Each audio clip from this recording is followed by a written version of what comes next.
we had dinner. I'd like to gavel in our regularly scheduled meeting for February 4th, 2013. Please stand and join us in the Pledge of Allegiance. Pledge allegiance to the flag of the United States of America and to the republic for which it stands, one nation, under God, indivisible, with liberty and justice for all. Thank you. Roll call.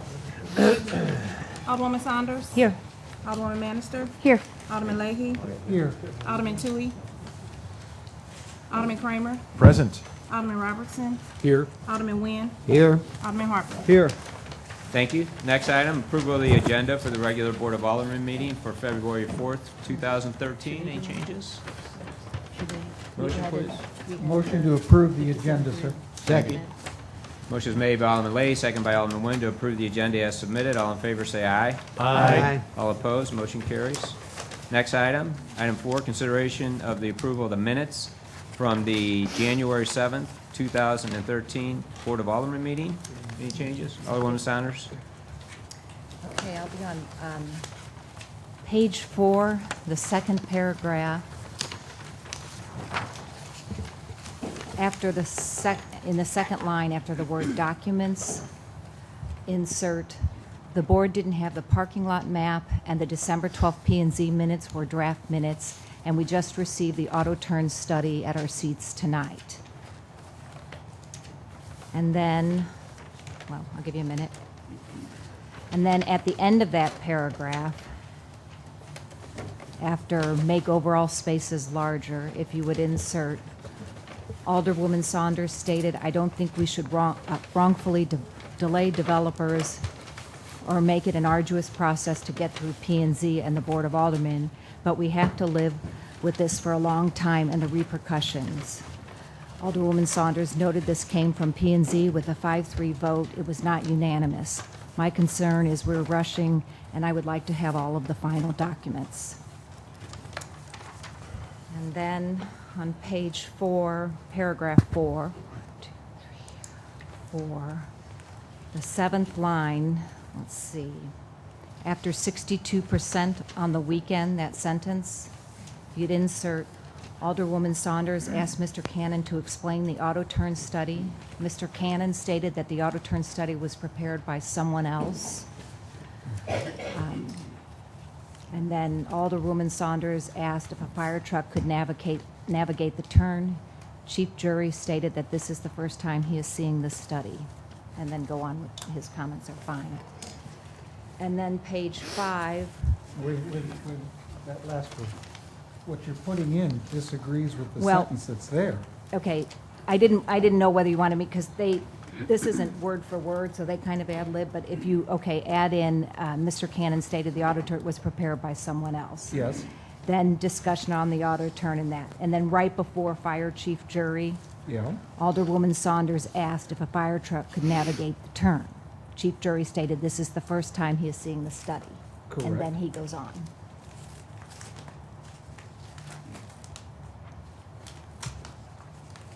Okay. So you're not taking that out. No, but they're in contradiction with each other. Okay. No, he just said it's the first time he saw it, but then he said it looks capable Okay. based on seeing it. Go ahead. And then on page 5, the first motion, I voted yes on after further discussion, Alderman Leahy made a motion to amend to incorporate the letter and the employee parking map. I voted yes to that motion. But the other ones are correct. Okay. And that's it. I have one change. It's very brief. 1 second. So do you have those changes? Will you be able to add those? Yes. Okay. Sorry. No, that's okay. Alderman Bannister. It just, Alderman Kramer was absent at that meeting, and it's showing on the page 2, second paragraph at the bottom, that he voted as a yes vote, and he was absent at that meeting. So. It was a long rain. He must have phoned it in, I guess. We felt his presence. Yes. Okay. That's the only thing. Okay, thank you. Page 2 at the bottom. The page 2, second paragraph, near the bottom of the vote, to rescind the violation regarding, let's see, right at the bottom there. I have it. Alderman Kramer has a yes vote, and he was absent. Okay. And then can I ask, when the minutes are amended, can we get a copy emailed to us, please? Or me, at least. Okay. Do we have a motion to approve the minutes as So moved, Your Honor. in second? I'll second that, Your Honor. All in favor, say aye. Aye. All opposed, motion carries. Bless you. Bless you. Let the record show to Alderman Tui is present. Okay. Motion to approve the minutes special meeting from January 29, 2013. Any changes? Do you have a motion, please? I move for adoption. Your And Honor. second? Second. Roll call, please, because not everybody was at that meeting. Alderwoman Saunders. Yes. Alderwoman Bannister. Yes. Alderman Leahy. Abstain. Alderman Tui. Yes. Alderman Kramer. Yes. Alderman Robertson. Yes. Alderman Nguyen. Alderman Harper. Yes. Thank you. Next item, item 5, presentation of recognition for, we have, are any of the Boy Scouts here this evening? Not yet. Okay. Okay, I'll turn it over to Police Chief Bennett. Good evening. I have, I'm going to do both at the same time, and they're both for Major Dan Fitzgerald. Two recent things that we want to recognize Dan for. Dan, first of all, he just completed 30 years of service at the 1st of January of this year, and which is, I think, a huge accomplishment. And the second being that Dan just recently attended this last fall at the FBI National Academy. He was in the 251st session up at Quantico, Virginia, which is only the 6th police officer in the history of our police department that's ever attended. So I think both of those, he doesn't get a plaque for that. He got an award for attending, but I still want to recognize Dan because it is a huge accomplishment to be able to attend that. There's the best way I can describe it was told me is there's less than 0.5% of all police officers ever get to attend the FBI National Academy. So you can imagine what small number that is. So, wow. But anyway, I'd like to bring Dan up and Dan, come on up.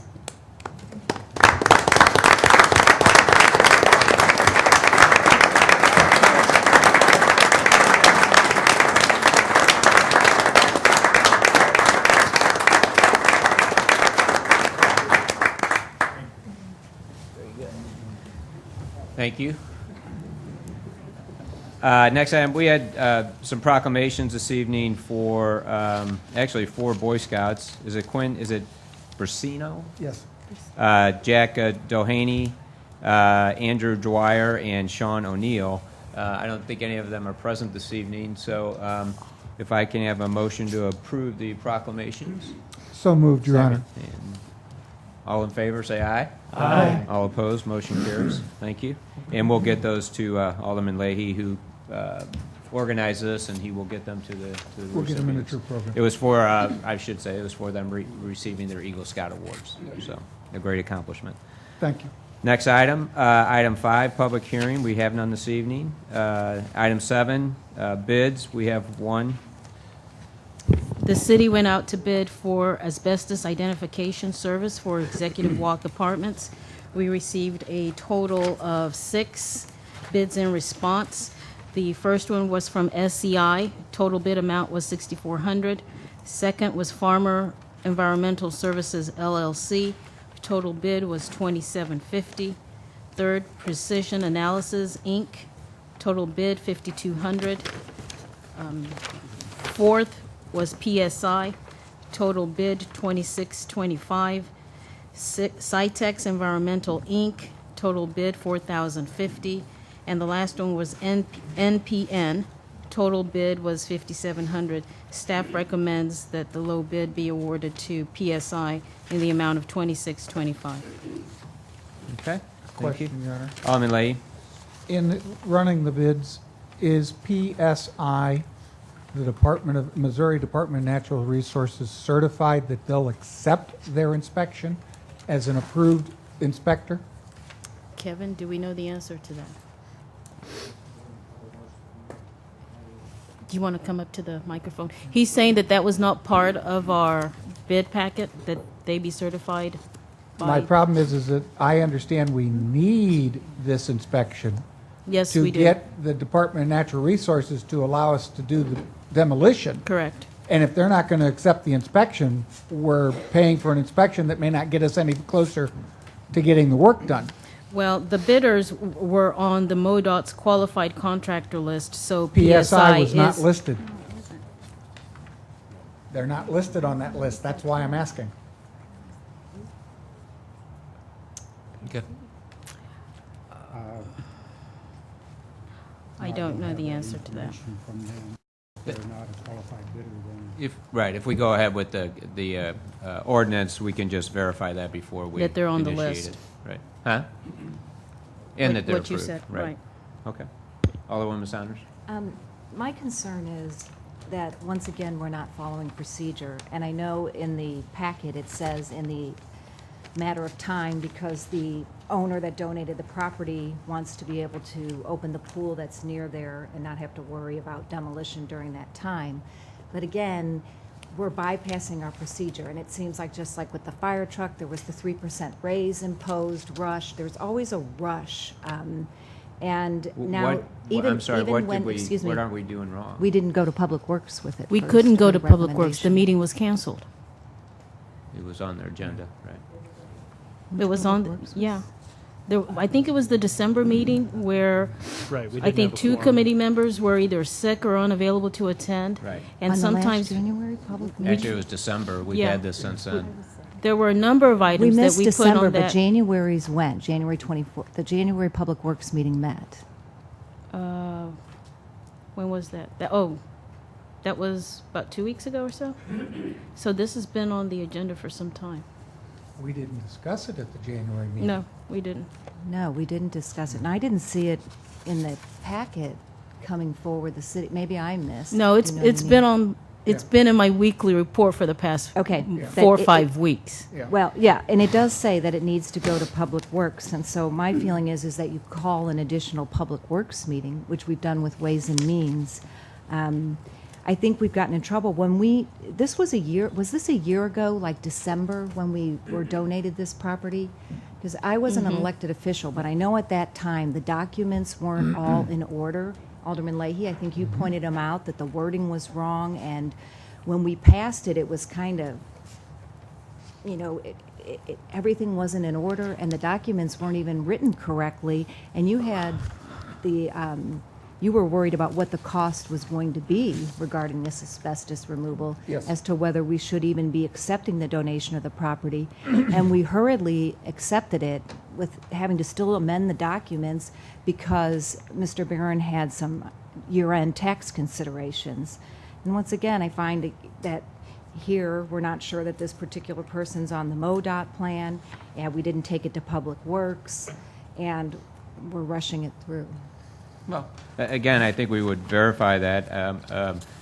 I don't know that we're rushing it through. I think we're trying to keep the process moving along. And regardless of whether there's asbestos there or not, and you can correct me if I'm wrong, but in order to have these and use the federal funds that we received the grant from MoDOT, from MSD, for this demolition, we have to have the asbestos Oh, no, I know inspection we do. done. And so this is part of that normal process. We haven't determined whether there is asbestos or not, okay? And so, but again, I think, I just want to be very clear, I don't know that we're rushing anything through. I think it's great that we're here, the full board's here. We're asking some questions that will need to be verified before the contract is executed, but that's what we're supposed to do as elected officials. And so I don't see anything wrong with it. We're not, just pushing this through, trying to get it done. We're trying to keep the process along, or keep this moving along, so we can get this project underway. Again, those buildings have been vacant now, and issues down there since September of 2008. Yes. Okay, So- and we've been working on getting this process, once it was donated to us, and getting the federal funds, getting these things going since last year, over a year now since the property was donated to the city. So again, I just don't think we're rushing along, and I think the questions are great and need to be answered, but it's just the process we're going through to get it done. And maybe I picked the wrong word for that, but what I'm saying is that we're trying to adhere to someone else's deadline. It says we are attempting to meet a tight schedule to have the buildings demolished before Memorial Day at the request as a courtesy to Mr. Barron, the property owner who donated this property to the city. Mr. Barron has requested the site be cleared before the swimming pool opens, which is utilized by tenants of his remaining buildings. Can I ask why, since we did acquire this property in December, did we wait this long to do the bid process? Is there something that held us for going out for bids sooner? I wasn't here. I'm not sure. What If you read the Board of Alderman rationale, I think the second paragraph, it says that, second sentence, the contractor selection has followed the city's normal competitive bid process, except that staff's recommendation was not taken to the Public Works Committee due to time constraints. Right. And the time constraints are Mr. Barron's wanting. Again, from a city standpoint, if we can accommodate a property owner who donated this property to the city, it's going to become a city park. If we can accommodate him, why would we not want to?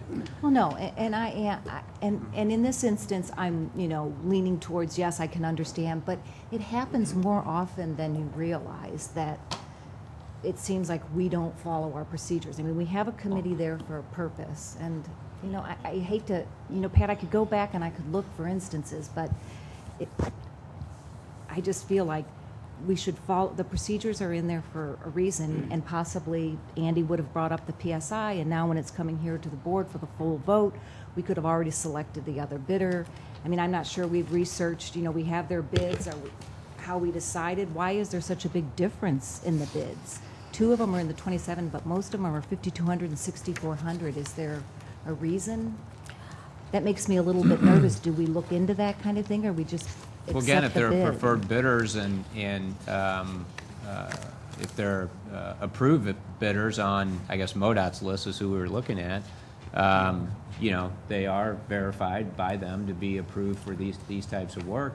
Sometimes it's just how hungry the contractors are. Also, if you read the last sentence in the Board of Alderman rationale, it says that the firm was selected because of their reputation in the industry, past experience with the company, and a comparatively low bid. So these are a number of the factors that Ellen used in the evaluation of which one of these firms that the city selected. Sometimes what we find is that some of the bidders did not take time to carefully read the RFP. And that's an indication that you will find later on in an item on the agenda today regarding the Parks grant. Yeah, I saw the 2-part thing for the Parks grant. So, okay, this is just the bid, so we're not approving anything yet, so. Oh, sorry. That's all right. Alderman I Harper? just had a question. As far as going out to bids, isn't the limit 10,000 or above? For Well, competitive bidding? The threshold? Isn't it- well, I forget what our number is, but this is with federal funds, so we have to bid it out. Okay. Yeah, I'm sure of that. Okay. Because this is a grant. And will this be reimbursed, this portion Yes. too? No, this is all being paid for by the By the funds grant. from the MSD. MSD, okay, thank you. Which I is- knew the initial ones 500,000. we had to pass. And if there's any asbestos to be removed, it would be paid for through that well. as well. I think it was 450,000 is the total amount for demolition. Fi- or 500,000 Okay, total and is it the all grant. comes from Is that. what's available, right? Right. So, okay, thank you. All right. All right. So the motion is to accept the low bid. Well, we have an ordinance on later, so Okay. it doesn't, yeah, so. Well, I guess we That's the should accept the low bid. Oh, okay, and that's then fine. the Contingent ordinance- upon them being qualified by the Department of Natural Resources Correct. as an approved inspector. Right. Right. Okay, and is that a motion, Andy? Yes, Alderman Lee. Second? Second. Roll call, please. Alderwoman Saunders. Yes. Alderwoman Bannister. Yes. Alderman Leahy. Yes. Alderman Toohey. Yes. Alderman Kramer. Yes. Alderman Robertson. Yes. Alderman Nguyen. Yes. Alderman Harper. Yes. Okay, thank you. Next item, item 8, hearing of any matter of public interest upon anyone present. If anybody would like to address the Board of Aldermen, please come forward and give us your name and address. Susan Ryan, 9324 Pine Avenue.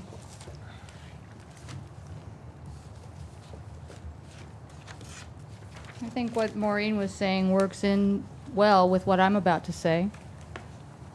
Adhering to someone else's schedule, not following your process, cause considerable harm. And yet this board has chosen to ignore a long list of facts that I submitted. I do want to thank you. I want to thank you for coming to my house. I want to thank you for making me feel as if perhaps someone may care. I want to thank you initially for asking the ARB to do the right thing. I want to thank Bola. I want to thank Ellen for, after 6 months of my asking repeatedly, constantly, over and over again, were there new plans for this build that we didn't know about? Were there new plans? Should we have been invited to an ARB meeting again that we were not aware of? Were there new plans? I asked probably 100 times. I documented it over and over and over again. When I asked the building official, were there new plans? How could this have been approved? How was it approved? Over and over and over again. I asked for everyone's help at the Public Works, Planning and Zoning. Everyone came to my backyard. There were several issues, certainly long-standing nuisance issues, that I will commend the city and the city staff for taking care of, because they had no authority to move on any ARB issue, nor any further authority, and they told me their hands were tied. It is in this body, who is responsible for holding those people, responsible for violating our code, enforcing our code, and this body alone. I am struggling to maintain some decorum. I can tell you, after the vote to deny our request to reimburse legal bills, and even the ARB, or actually the the architectural plans that we pulled, because we did our own forensic audit to prove to the city that they had not followed their own codes in every single instance.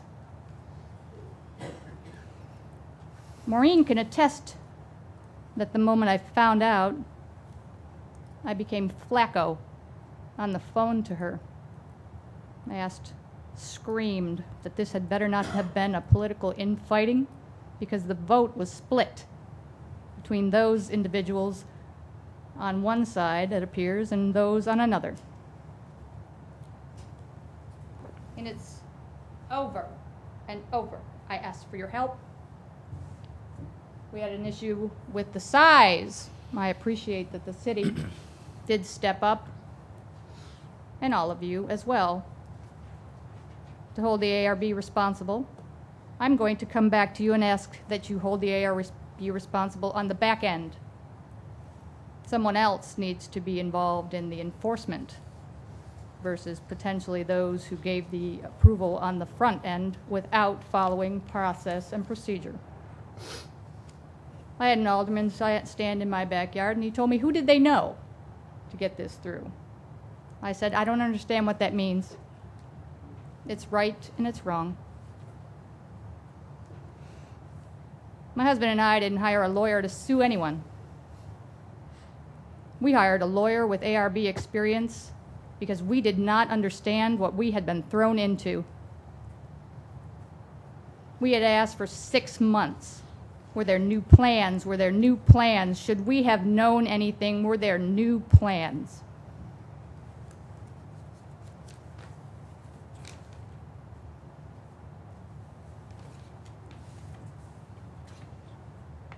We asked for reimbursement of those legal bills that we had someone sitting there to protect us from the very people who were supposed to have protected us. We received a letter from the city attorney briefly informing us the board had denied our request. No explanation, no rationale, no discussion. What happened to my husband and I was nothing short of the systematic failure of every ARB policy, practice, and procedure that this city adopted to protect its citizens and their property. I went through the motions to ask for reimbursement to give you the opportunity to step up, be accountable, be fair, and offer some measure of justice to redress the losses that we incurred due to the city's errors and omissions. Because evidently somebody else's schedule was more important than informing a citizen. They wanted to expand the foundation, something that we specifically had concerns with to begin with. No one asked. They just poured it.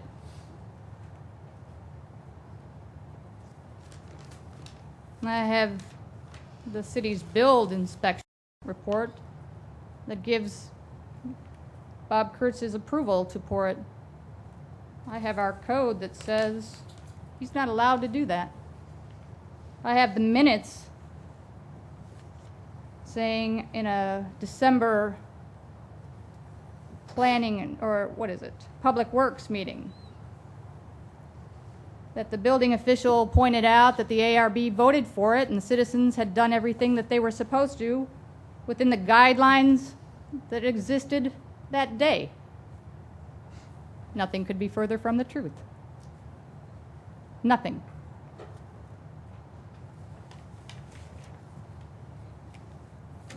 In its simplest form, the building official exceeded his legal authority, giving verbal permission to proceed with a material change and scope and design of an existing build. The city had a duty, as adopted by ordinance, to inform the surrounding property owners within 300 feet of a build. An application for the ARB consideration was submitted. Citizens are invited to attend the meeting and voice any concerns that they may have related to the approved or the proposed project. None of that happened for us. None of it. This build was allowed to proceed even though I asked repeatedly, ongoingly, over and over and over and over. Were there new plans? Did we miss something? Should we have been invited to an ARB meeting? You cannot stand in my backyard at the edge of my property and tell me that this build fits. I will spend thousands more because the ARB required nothing to little. I have 3 trees this big to address an incredibly intrusive window scale practically on top of us. So when I brought this to this board, which I spent many days summarizing the details without emotion in an effort to have you approve the legal bills that we had because we were thrown into a violation the city caused. You denied it. Without explanation, without rationale, without consideration to a citizen who had been harmed egregiously in this process. And shame on you. I will be coming back. I will be coming back and I will be asking that we put in place that there be some measure of deterrent for not following our code. There's no violation, there's no penalty, there's nothing. So I want you to know you set precedents. Our ARB codes really don't matter because you can come in, you can build whatever you want, and you can get forgiveness after the fact because it's standing there, regardless of what it is, the negative impact to your neighbor. We need to look at our codes again, and I'll be coming back to ask you to do that. But I do want to be very clear,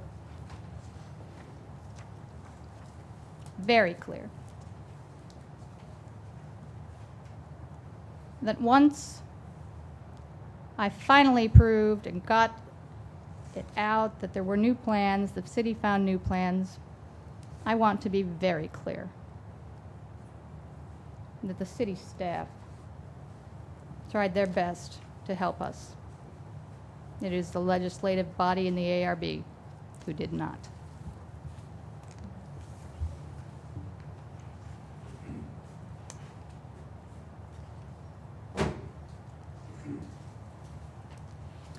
Okay, we'll move on to introduction, reading, and passage of bills. If I can have a motion for the first and second readings of bills number 5724, 5725, 5726, 5727, 5728, 29, 30, 31. First and second readings only. So moved, Your Honor. And second? I'll second that, Your Honor. Okay. First and second readings only. All in favor, say aye. Aye. All opposed, motion carries. First reading of bill number 5724, please. First reading bill number 5724 by title only, an ordinance authorizing the city clerk administrator of the city of Brentwood, Missouri to enter into and execute a professional services agreement between the city of Brentwood and the Warren Poll, providing for the effective date of this ordinance and providing for the repeal of all conflicting ordinances. Thank you. Synopsis, please.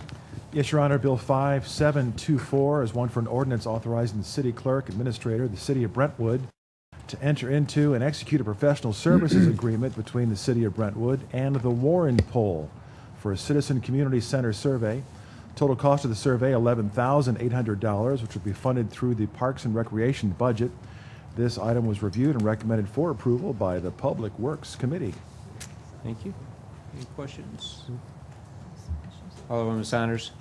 On page 4 of our bill that we have, at the top in item number 3, it says the Warren Poll and its owners, officers, employees, or agents, family members do not have or have had in the past year been an employee. I thought it had to be greater than just a year. I know Terry Jones was going to bid, but he had to withdraw because... He chose to withdraw because he said he had a conflict with you, Alderwoman Saunders. Right. Well, I thought that... It didn't wasn't know. anything to do with any of our code. He made that decision on his own.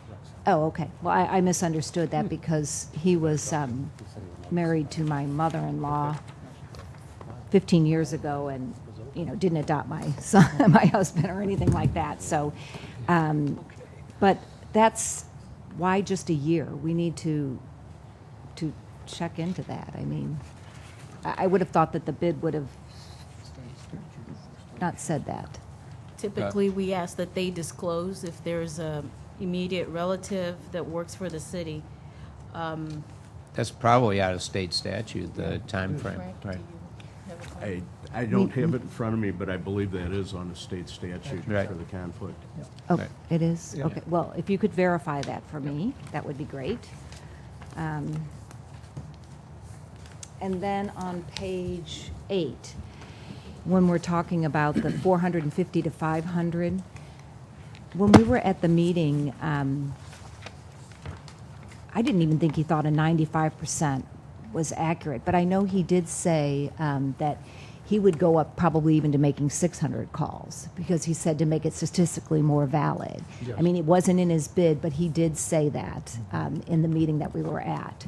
So I wonder if we could go ahead and, you know, get that from him because he felt like even the lower number wasn't, even at plus and minus, I thought a 95%, he wanted it higher than that. But I know for a fact in the minutes, I have to go back and pull them, but he said he would go to 600 calls. I think he said it should be well over 500, but as a gift, I think that's what it says here. He will go over 600. Yes, He okay, did. that would be Yeah. great. And as long as we get that, that would be, I would appreciate that. We'll make sure we do. Okay, and then also, why did Brentwood ask for the sample size of only 300 when it wasn't statistically valid? I went with what we had done in the past, but then I rely on the experts who do this to correct us that it needs to be higher, which they all did. No, the first one didn't correct us. That's the one that we used initially. They didn't. Leisure? We went out Leisure. we went out over 600 and we got back 422 responses. In No, order, no, in the in- bid that we just submitted, asked for 300. that Did Yeah, Leisure the- Company the first reply? one, the first one went with exactly what we asked for in the Right. RFP. They said 300 survey questions can answer all the questions we were asking, and the other two were the ones that said 400 and above. Yeah, I mean, it's just odd that, do you know, I guess they thought maybe we had a reason to stick with 300. They responded with 300. I guess they should have, do you know what I mean? They just responded, like you said. Some people read it and literally responded to it, and yet it wasn't statistically valid. I guess in the future, we should just make sure that we know what we're asking for before we go out and ask for a bid, because then that question, you know what I mean? If you say in the past we've only asked for 300, then are you saying our studies were not statistically valid in the past? No, the studies would have to be statistically valid based on the number of responses. I believe that's how you we went out determine over that. 600 surveys on the original rec center proposal. They received back over 422 responses in which to make their statistic validity. Right. Okay, well, like I said, I was just asking where we got the 300. Right. It was the past survey that was done in 2008. So then it wasn't statistically. That's, well, no, that's the way it was bid, but margin they of- got more. Okay, then they got came more. in and said, you need to do this in order to get it done. Okay, well, I think going forward, I think we should be careful on making sure that we bid. But really, it's going to depend on the responses, because every community and every type of survey you're doing is probably a little bit different, and it really comes down to the total number of people and the survey. So you really need the professionals to tell you. I think that's the baseline. Exactly. And then they come in and say, well, you need to do this in order to be statistically Yeah. right. Valid. So really, when you put out a bid like that, you're basically saying it's going to be a minimum of this, but you're going to need to tell us what is statistically correct. I mean, different for us than Clayton, who has, Population higher. right, yeah. So. Well, I know that, and we put something, the demographics in the bid. I don't have the bid in front of me, but we specifically asked for 300 in it, and that's how the Leisure Company bid it. I mean, I feel good that Warren at least pointed out that, it would be wrong to bid something straight at 300. But I think going forward, we could make a call just to find out what's the validity before we send out the bid. The RFP said a guaranteed 300 return samples. Right. Yeah. So It's a if, minimum. Right. so if they're experts in their subject matter, then we would expect that they would say what the two said. Okay, and then page 12, the timeline. We're off on the timeline.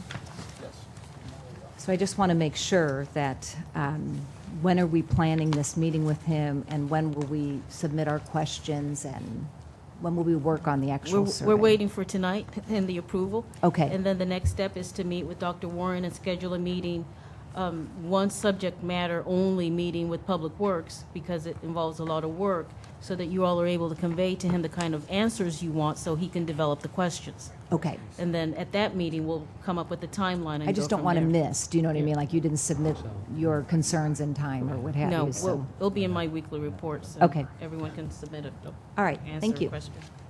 Okay.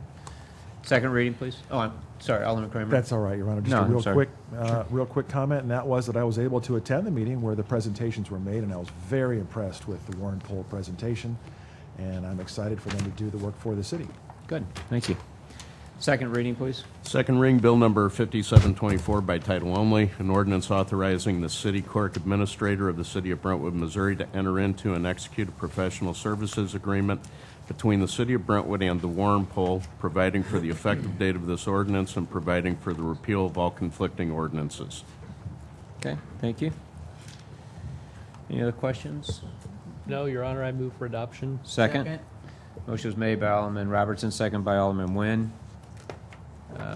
I think we can go ahead and proceed. Roll call? Alderwoman Saunders. Yes. Alderwoman Bannister. Yes. Alderman Tui. Yes. Alderman Kramer. Yes. Alderman Robertson. Yes. Alderman Nguyen. Yes. Alderman Harper. Yes. Bill number 5724 is now ordinance number 4399. Thank you. First reading of bill number 5725, please. First reading bill number 5725 by title only, an ordinance authorizing the mayor to execute an agreement on behalf of the city of Brentwood, Missouri for dispatch and holding services to be provided to the city of Rock Hill for police, fire, and ambulance calls by the city of Brentwood, Missouri. Thank you. Synopsis, please.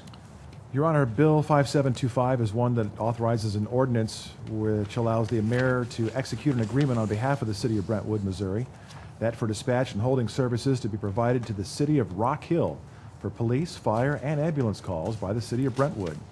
The agreement is for $56,275 for dispatch service, $15 per day, or $13,659 for prisoner housing. This bill was reviewed and recommended for approval by the Ways and Means Committee. Thank you. Any questions? Second reading, please. Second reading bill number 5725 by title only, an ordinance authorizing the mayor to execute an agreement on behalf of the city of Brentwood, Missouri for dispatch and holding services to be provided to the city of Rock Hill for police, fire, and ambulance calls by the city of Brentwood, Missouri. Okay, thank you. For the record, Alderman Leahy had to step out for a second, but he did vote yes on bill number 5724. You could say that yourself if you like. I do vote in favor of Bill 5724. Thank you. And we had the first reading and second of bill number 5725. Alderman Leahy. Question on this bill. In the fact that we're doing the service for both us and Rock Hill, and we are in the process of rolling all of the radio and dispatching equipment over under the new county emergency arrangements so that all departments get to talk to each other, is there a change in our procedures in order to do the dispatching, since now, as we start using this equipment, everybody else gets to listen in on what we're dispatching, to the point that we should be doing something in order to make sure that we're on par with everybody else, or is our current system acceptable status quo for the county for what we're doing? Well, any new equipment that we need for the new dispatching communication system is actually being funded through that. So they would actually be putting that in our dispatch center. The dispatching itself, although it gives us the capability to communicate with all the other departments and public safety throughout the county, at the same time, we're still maintaining our dispatch with our individual department, our individual men. Okay. So it comes down to the frequencies and that they would need if they had to go outside of Brentwood. But the fact that when we do our own dispatching, as long as it stays communication between Brentwood, Rock Hill, Right. but if something does go on and we end up having to go to other departments within that same dispatching, is there something we have to do differently in our codes and terminologies and stuff, or is everybody on the same page that this doesn't create a problem? I would So- imagine, is Chief DeSpinnet here? I don't know. Well, I don't know what I- you mean by codes. yeah. I mean, Well, yeah, the current arrangement is that we do our own dispatching with Rock Hill. Right. And the only people that can hear our dispatching is Brentwood and Rock Hill. Well, unless they have a scanner in their car and they're Okay. listening to our channel. But we're switching everything over to the countywide emergency system. Right. It's my impression that by doing that, other departments will be listening into our dispatching, and that if we ever get into a situation in which we're the center of an issue and we are dispatching and trying to pull in other departments, do our dispatchers' terminology or whatever that we use to make our calls work universally through the other systems and communities, or are they changing all of our codes to the point that everything gets on one page? No, it's universal. Okay, so we have, besides changing equipment, we don't have to change our own procedures and terms? No. Okay, thank you. Okay. Your Honor. Alderman Kramer? We have a need for a clerical correction on this particular bill. These are the sponsors from some time ago, apparently. Yes. So if we could reinsert the Ways and Means Committee members other than myself for Bill 5725. Okay, thank you. Any other questions? We had a first and a second. Do I have a motion? We don't have a second yet. Oh, I'm sorry, I marked it off already. I'm sorry. Second reading, please. Second reading bill number 5725 by title only, an ordinance authorizing the mayor to execute an agreement on behalf of the city of Brentwood, Missouri for dispatch and holding services to be provided to the city of Rock Hill for police, fire, and ambulance calls by the city of Brentwood, Missouri. Thank you. Any questions? Motion, please. Motion to approve as amended, Your Honor. Second, Your Honor. The amendment is the changing of the committee members. Oh, I'm sorry. Thank you. Okay. We had a first and a second. Alderman Kramer and Alderman Leahy. Roll call, please. Alderwoman Saunders. Yes. Alderwoman Bannister. Yes. Alderman Leahy. Yes. Alderman Tui. Yes. Alderman Kramer. Yes. Alderman Robertson. Yes. Alderman Nguyen. Yes. Alderman Harper. Yes. Thank you. Bill number 5725 is now ordinance number 4400. Thank you.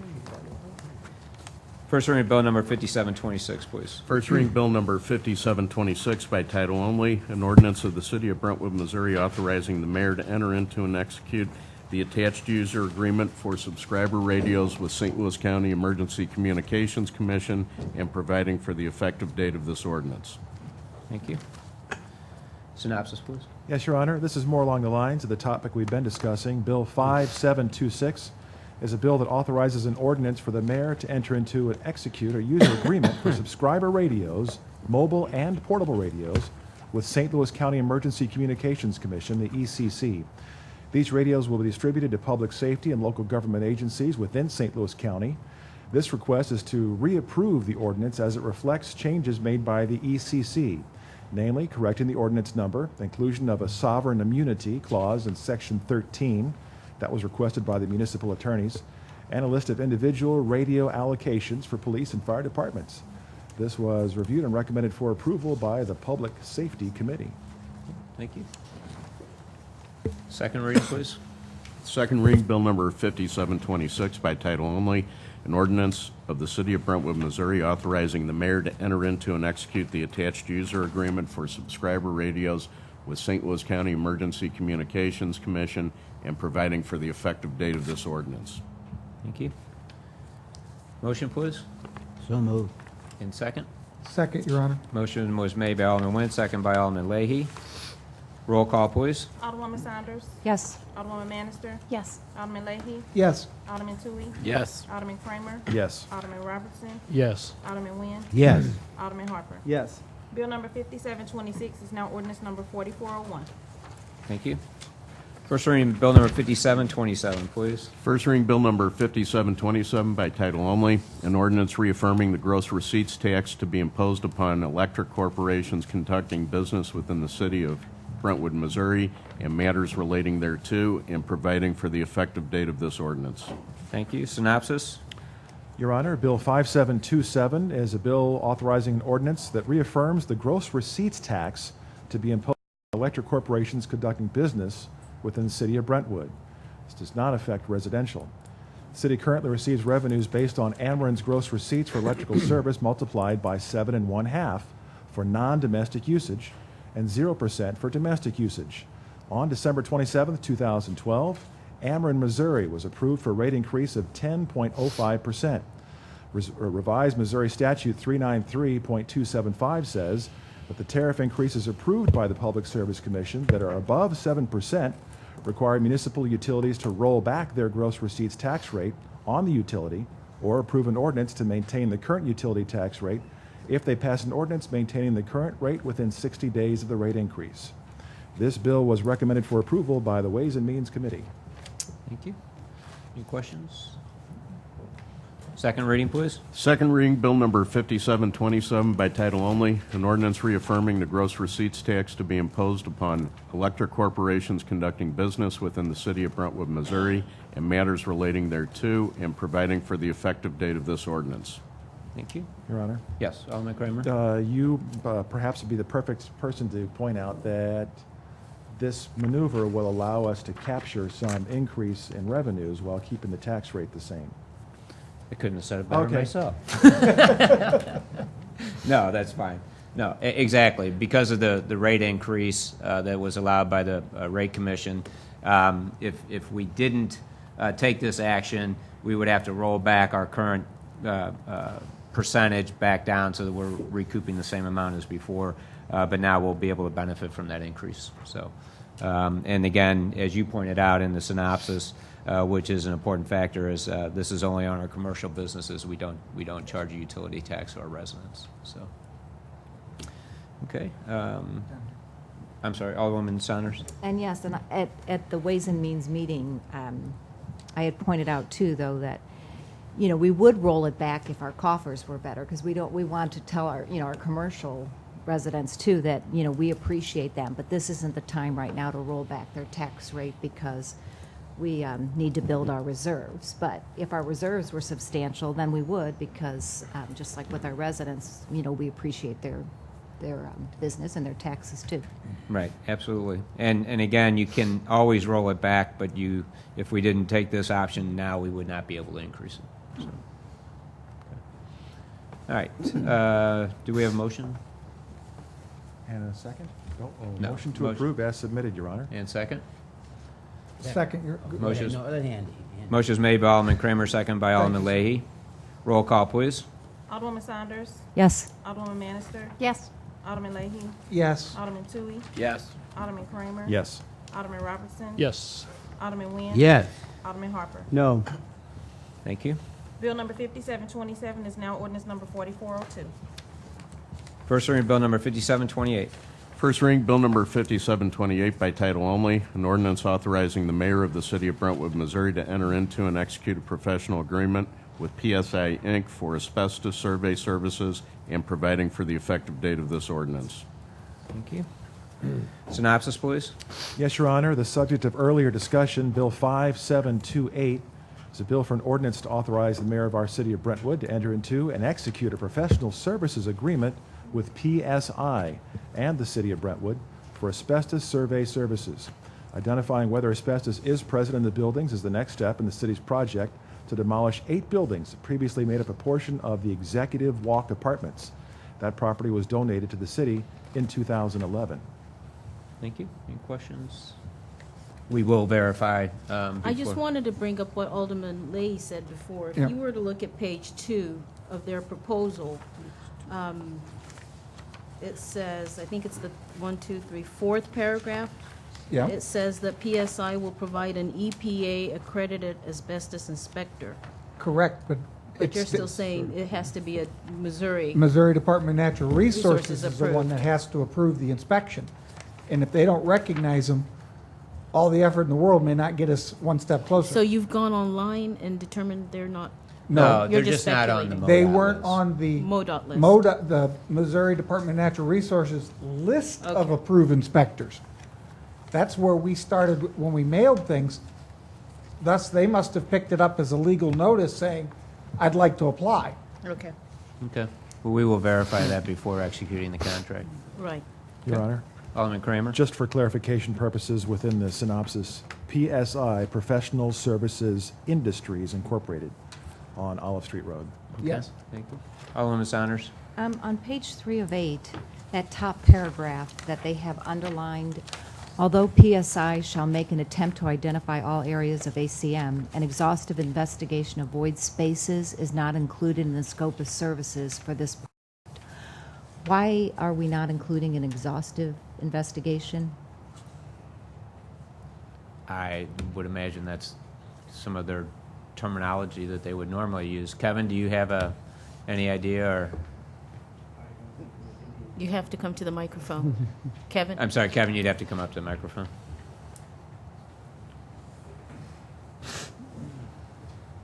I think it's probably just their standard submittal form. I don't Right. think there's anything special for this.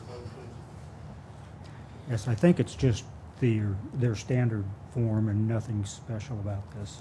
Okay, I thought that at first, except for that when they said services, scope of services for this project. So I didn't know how we bid it out. Like, did we specify how many void spaces, or how do we get the recommendations for what to do? No, they just investigate the suspect materials. If there's some concealed inside the building, then as the building's demolished, it may become obvious that that's... Could that be the nature of the difference in the bids and the scope of work that they're doing in the 6,200 and 5,200 bids versus the 2,700? I don't believe it is. Yeah. I didn't hear the question. Could that be the difference, the scope of work, the number In of the tests? cost? Yes, in the cost. Did you sit in on the review? Did you sit in on the selection of the firm? Could you answer her question? Yes, I didn't. I don't Yeah. think It's, that is the difference in fees.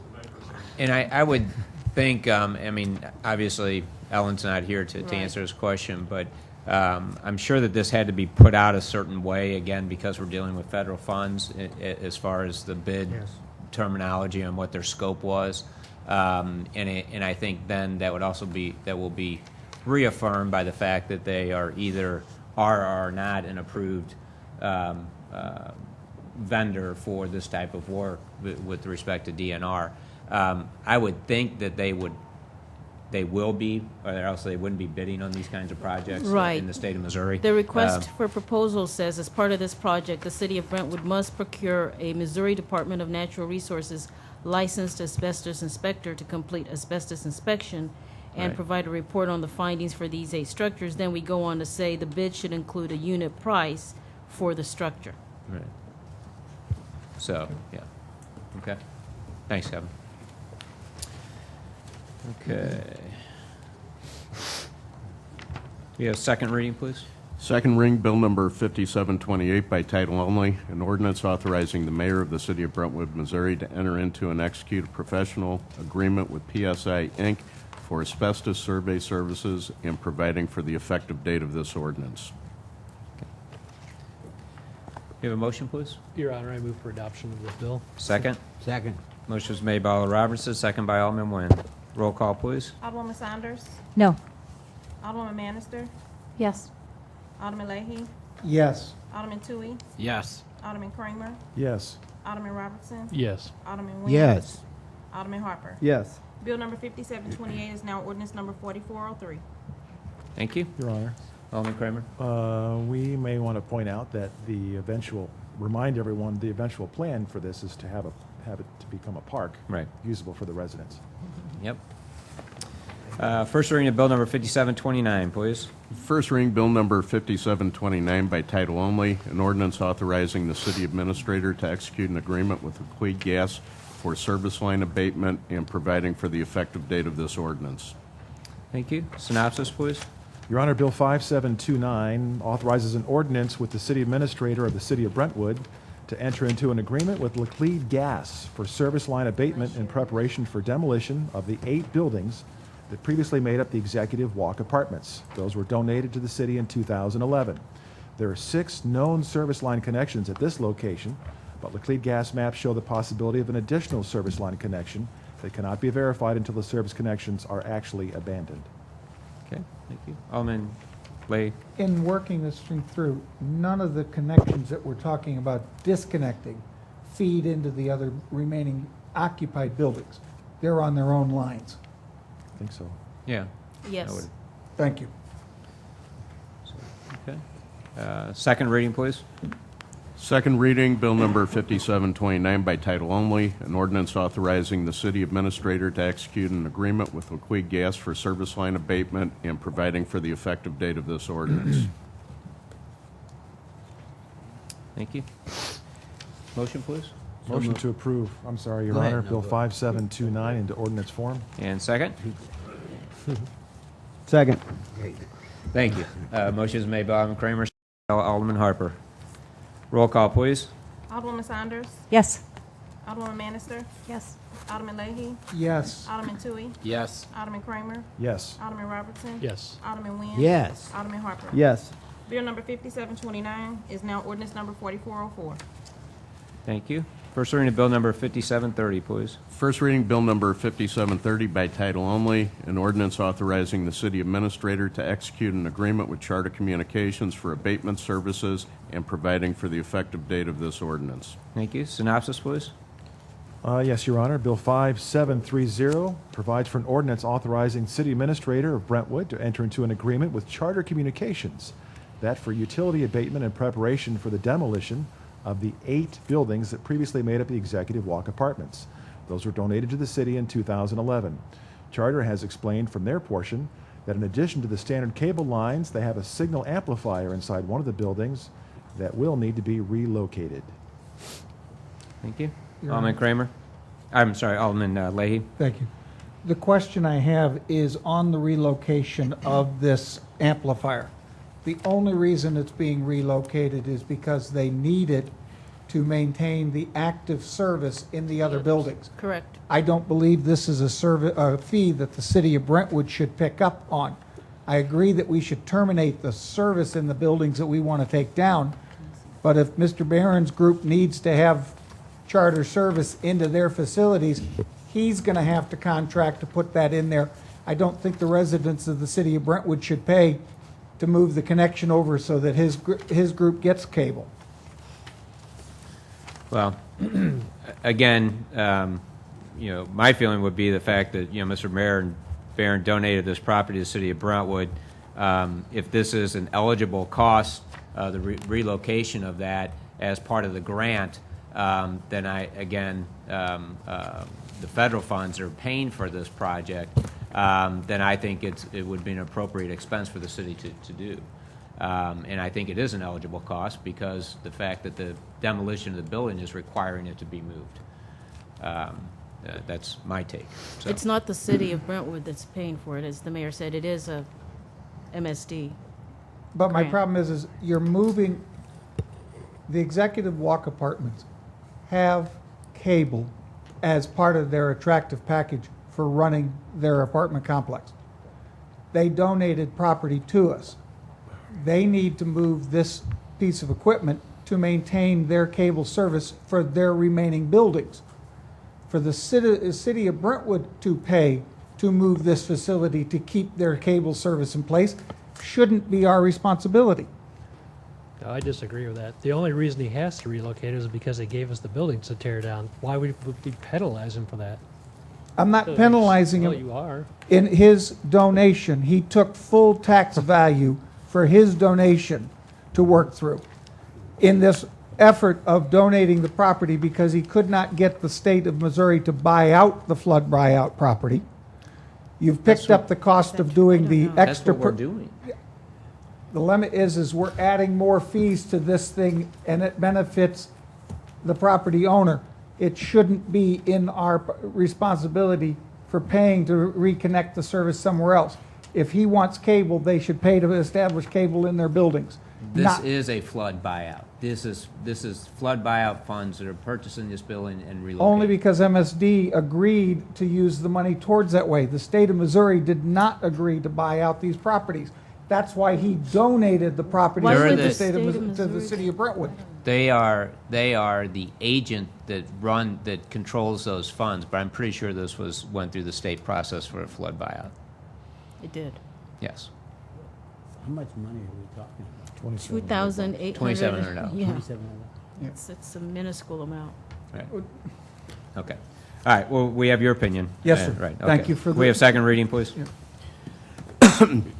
Second reading Bill number 5730 by title only, an ordinance authorizing the city administrator to execute an agreement with Charter Communications for abatement services and providing for the effective date of this ordinance. Okay. Do we have a motion, please? I move for adoption, Your Honor. In second. I'll second that, Your Honor. Motion was made by Alderman Robertson, second by Alderman Kramer. Roll call, please. Alderwoman Saunders. Yes. Alderwoman Bannister. Yes. Alderman Leahy. No. Alderman Tui. Yes. Alderman Kramer. Yes. Alderman Robertson. Yes. Alderman Nguyen. Yes. Alderman Harper. Yes. Bill number 5730 is now ordinance number 4405. Thank you. First reading Bill number 5731, please. First reading Bill number 5731 by title only, an ordinance authorizing the city administrator to execute a service agreement with Acumen Consulting for interim IT services and providing for the effective date of the ordinance. Thank you. Synopsis, please. Yes, Your Honor. The last of our bills for this evening, Bill 5731, is for an ordinance to authorize city administrator of our city of Brentwood to enter into a service agreement providing professional services relating to the interim information technology services. The city seeks to engage Acumen Consulting Incorporated Corporation for this professional service. Thank you. Alderwoman Saunders. The ordinance at the top of my bill says, an ordinance authorizing the city administrator to execute a service agreement with Acumen Consulting for service line abatement. Yes. That needs to be changed. Yeah. Kind of just merged. And what's the problem with that? Your Honor, we have a comment over Oh, here. I'm sorry. I just Alderman have Harper. on page 4 of 5, under indemnification, can we agree to that? To indemnify another company? Does that give up our sovereign immunity?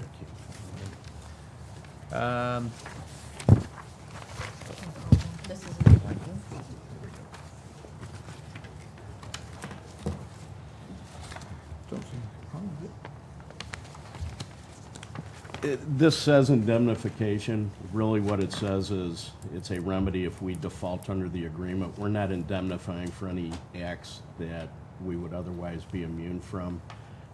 In effect, what it's saying is if we breach our agreement with them, that we're liable for our breach.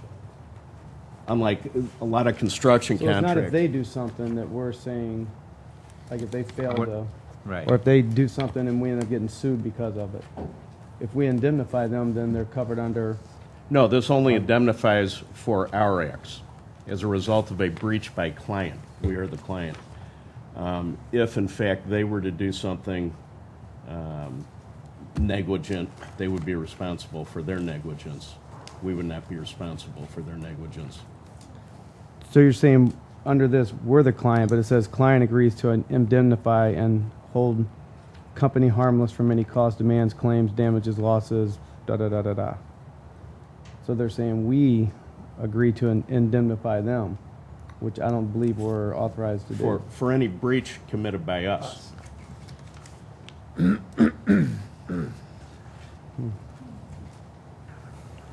Not for a breach or an act of negligence by them, which we would not be able to indemnify.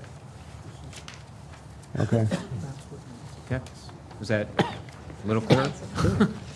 Okay. Second reading, please.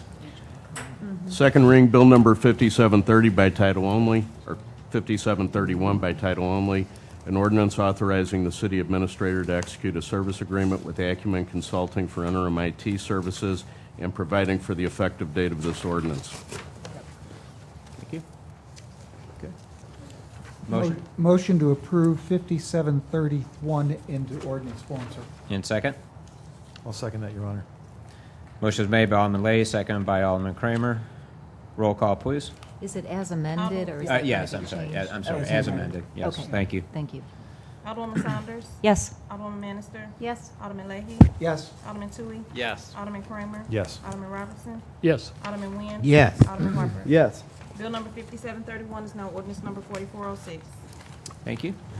Next item, Resolution 988. Synopsis, please.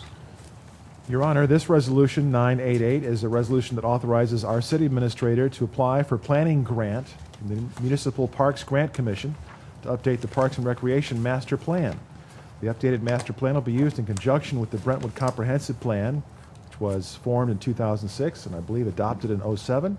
Other plans to guide the staff and officials to ensure that our short-term and long-term plans for the parks and recreation facilities remain current and in accordance to the needs and expectations of the Brentwood residents.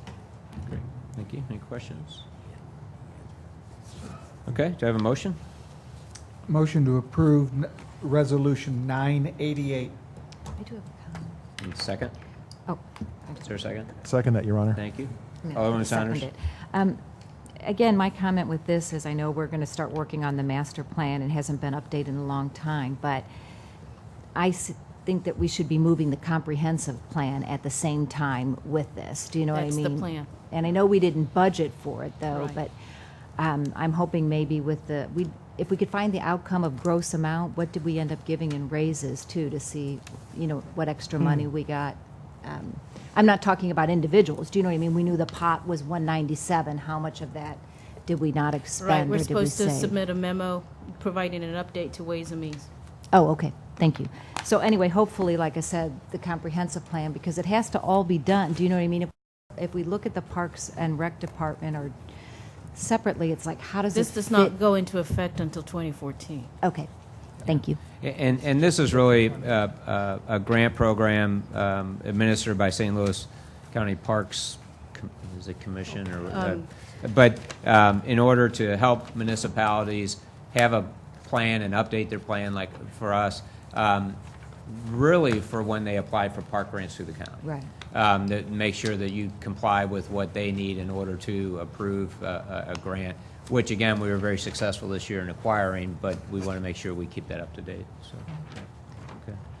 All right. Alderman Saunders has another. Alderman Saunders. Yeah, and I do believe that the comprehensive plan was adopted in 2006. It was towards the end, but I'm pretty certain, Alderman Kramer, but I'll check into it. Are you saying maybe recorded at the, or you It don't was even? authored then, but we didn't adopt it until '07, is my understanding. Okay, I'll look into that. But I do, like I said, again, even with the rec center, it references that assessment that's coming forward, the center survey 2013.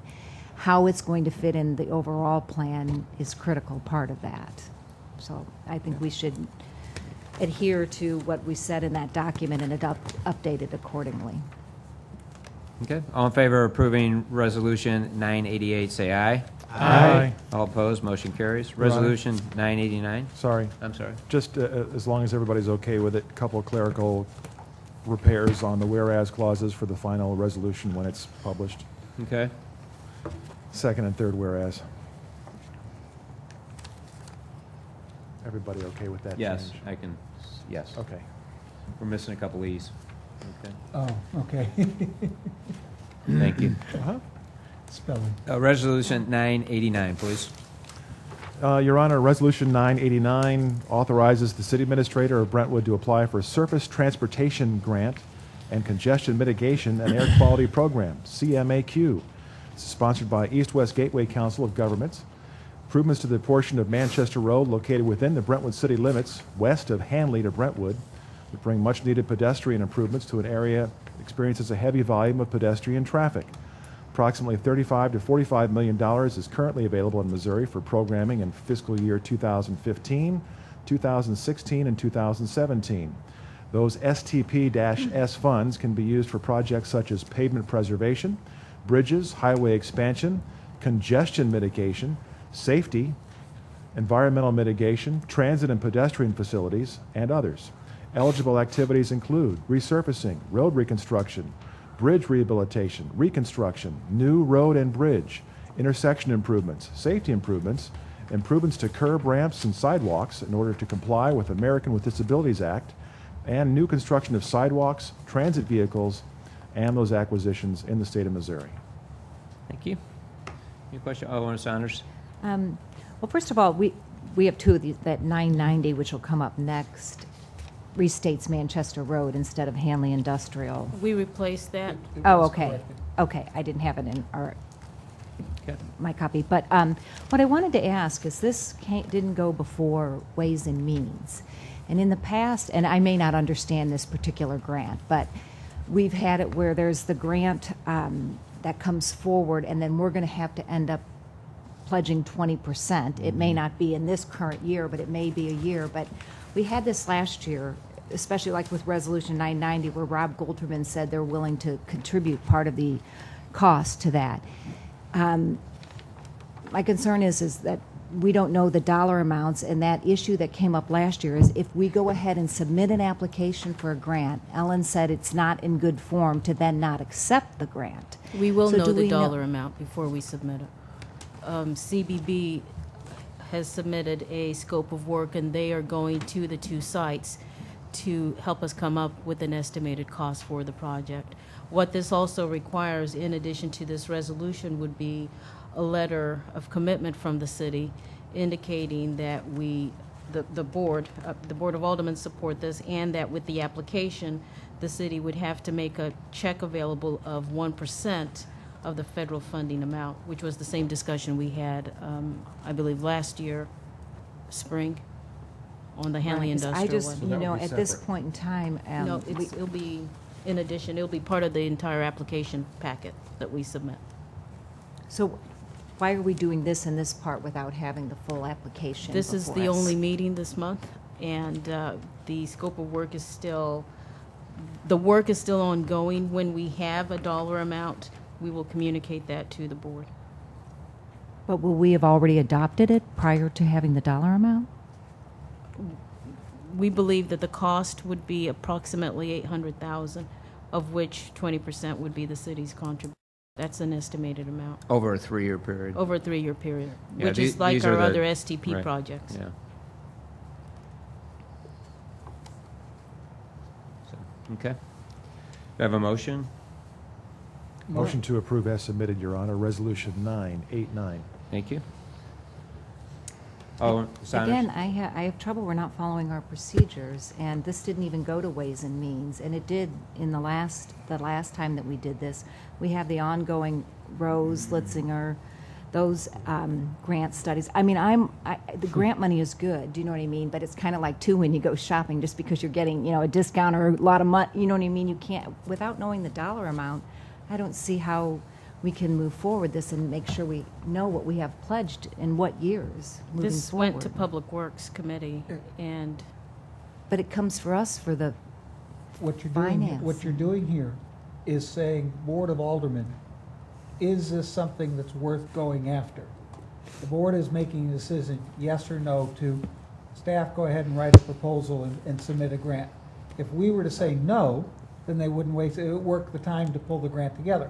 If the board says, yes, we do support that going for a grant would be helpful for the city of Brentwood, then they can continue pulling all the pieces together and come back saying, we would like to submit a formal grant proposal to this dollar value to the east west way, and the board comes back and says yes. No, No. No. it's not what No, it's if we saying. approve this tonight, they're going to go ahead and submit the application. They're due, Preliminary Usually- February 15th. 15th, Yeah. 15th of February. Right. So 2 weeks. and these are 1-year round, or every year grants, so. The dollar Right. amount varies from year to year, but this time there's approximately $35 to $45 million available. Right. this is the exact same problem that we had last year with Rob Golterman. He came with 30 days' notice. Do you remember he didn't have his numbers pulled together? And it was a grant deadline of like September 30th. I have to go back and look at the minutes, but Alderman Kramer, you were there. I think the And- difference between Rob and this one is that staff is working on this with the city engineer. Rob didn't have an engineer on board that was working on it. Right. He was relying on us totally, and we didn't believe we had adequate time to pull it together. Yeah. Well, That should was we the schedule a difference. second meeting in order to look at the dollar amounts Well, associated we're with it? estimated to be about $800,000. I mean, you know, again, you know, you're not going to fine tune it any more than that, to be honest with you. I mean, within, I would say, maybe $100,000 or so. But the point is, do you want to apply for these types of grants that are available to us for this instance, for this resolution, to make some improvements along Manchester Road? You know, I definitely want the one along Manchester Road, but Right. I feel like when we make the decision, you should have, as a Board of Aldermen, you should have all of the facts before you. Am I, What facts? I mean, what are we lacking? what our percentage is and when we have to fund? Well, 'cause it'd be moving 20%. forward, 20%, yeah. Right. 20% of, would be 160,000. and when will we fund that? It's over a 3-year period. The first starting- phase is usually the design phase Pre-design. on these projects in the first year. The second year is right-of-way Right-of-way acquisition. And then the last year is typically construction. So, for instance, we're in the final year of the Hanley Industrial Court Trail project or sidewalk project, and we're in the construction phase. So we've already contributed 20% towards the design and 20% towards the right-of-way acquisition, and now we're getting into construction. So it's over a 3-year period that you would be allocating those funds for those improvements. The one question with the Hanley Industrial Court, Rob Golderman indicated that they would be willing to contribute. I But spoke to him last week. He still affirms that they will. what dollar amount or what percentage are they going to be? Well, let's stick with this one, then we can talk about that one next. So this one's for Manchester Road, and you know, and I mean, those are the round numbers. I mean, it really comes down to, do you want to apply for the grant or not? Typically, you know, you could contribute more. I mean, the city could say we're going to pay 40%, and you actually would have probably a better chance of acquiring the grants. The more participation you have, but I think we're realistic on what we think we can do, and also take advantage of these kinds of funds, because like the city administrator pointed out, this year there's 35 to 40 million. Next year there could be 18 for the entire area. These numbers fluctuate every year, and so this is actually a good year for these grants. And last year, we submitted an application for Manchester for the Great Streets Project, which was funding that was made available once again by East West Gateway. And if you recall, we didn't get selected for that. Right. Who is doing the study? You said to pull the numbers together? CBB, Crawford, Bunty, Braemeier. Braemeier. And do they have any numbers yet? They haven't their completed report to me. They're working on it. Alderman Harper? I'm sorry, you may have already said this. If this went through, when would the first phase or the first payment come due? Next year. Next year? Well, I'm probably... No, 2015. 2015, yeah. Thanks. Sorry, not 14, 15. So we're planning for a project that would be in years 15, 16, and 17. Okay. Alderman Kramer? Yes, Your Honor. Comment from my point of view about the grants in general. I am in favor of this, as I was the grant that came before Ways and Means that was presented by Rob Golderman and DCM at the time. It is in keeping with our planning guidelines that we have in place. It is an opportunity for the city to substantially reinforce our existing revenues to be able to use for the public good. There is a slight difference in this situation in terms of the application partnership versus the application partnership that was proposed in the past with DCM.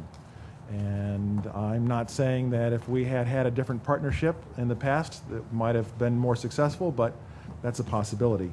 I think in this case, working with the entities that are outlined here, I personally I understand Alderwoman Saunders' concerns of us doing this here and now, but the application process initially is due by February 15th and then following up with early March.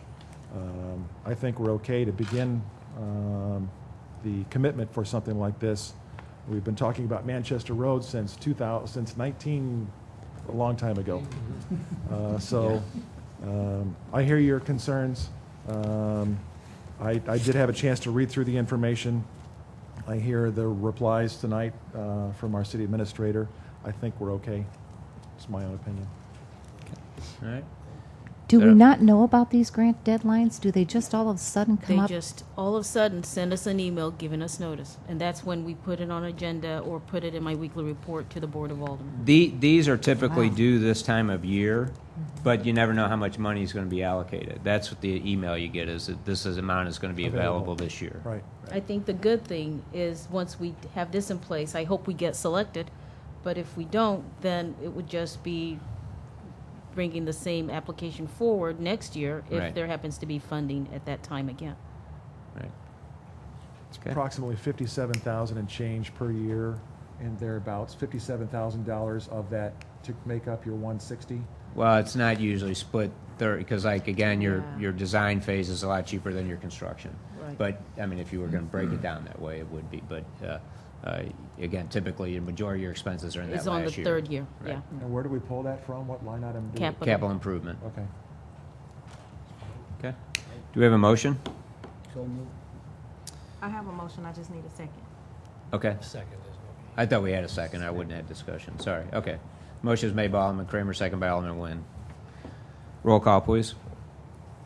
Alderwoman Saunders? Yes. Alderwoman Manister? Yes. Alderman Leahy, Yes. Alderman Tui, Yes. Alderman Kramer, Yes. Alderman Robertson. Yes. Alderman Nguyen. Yes. Alderman Harper. No. Thank you. Resolution 990, synopsis, please.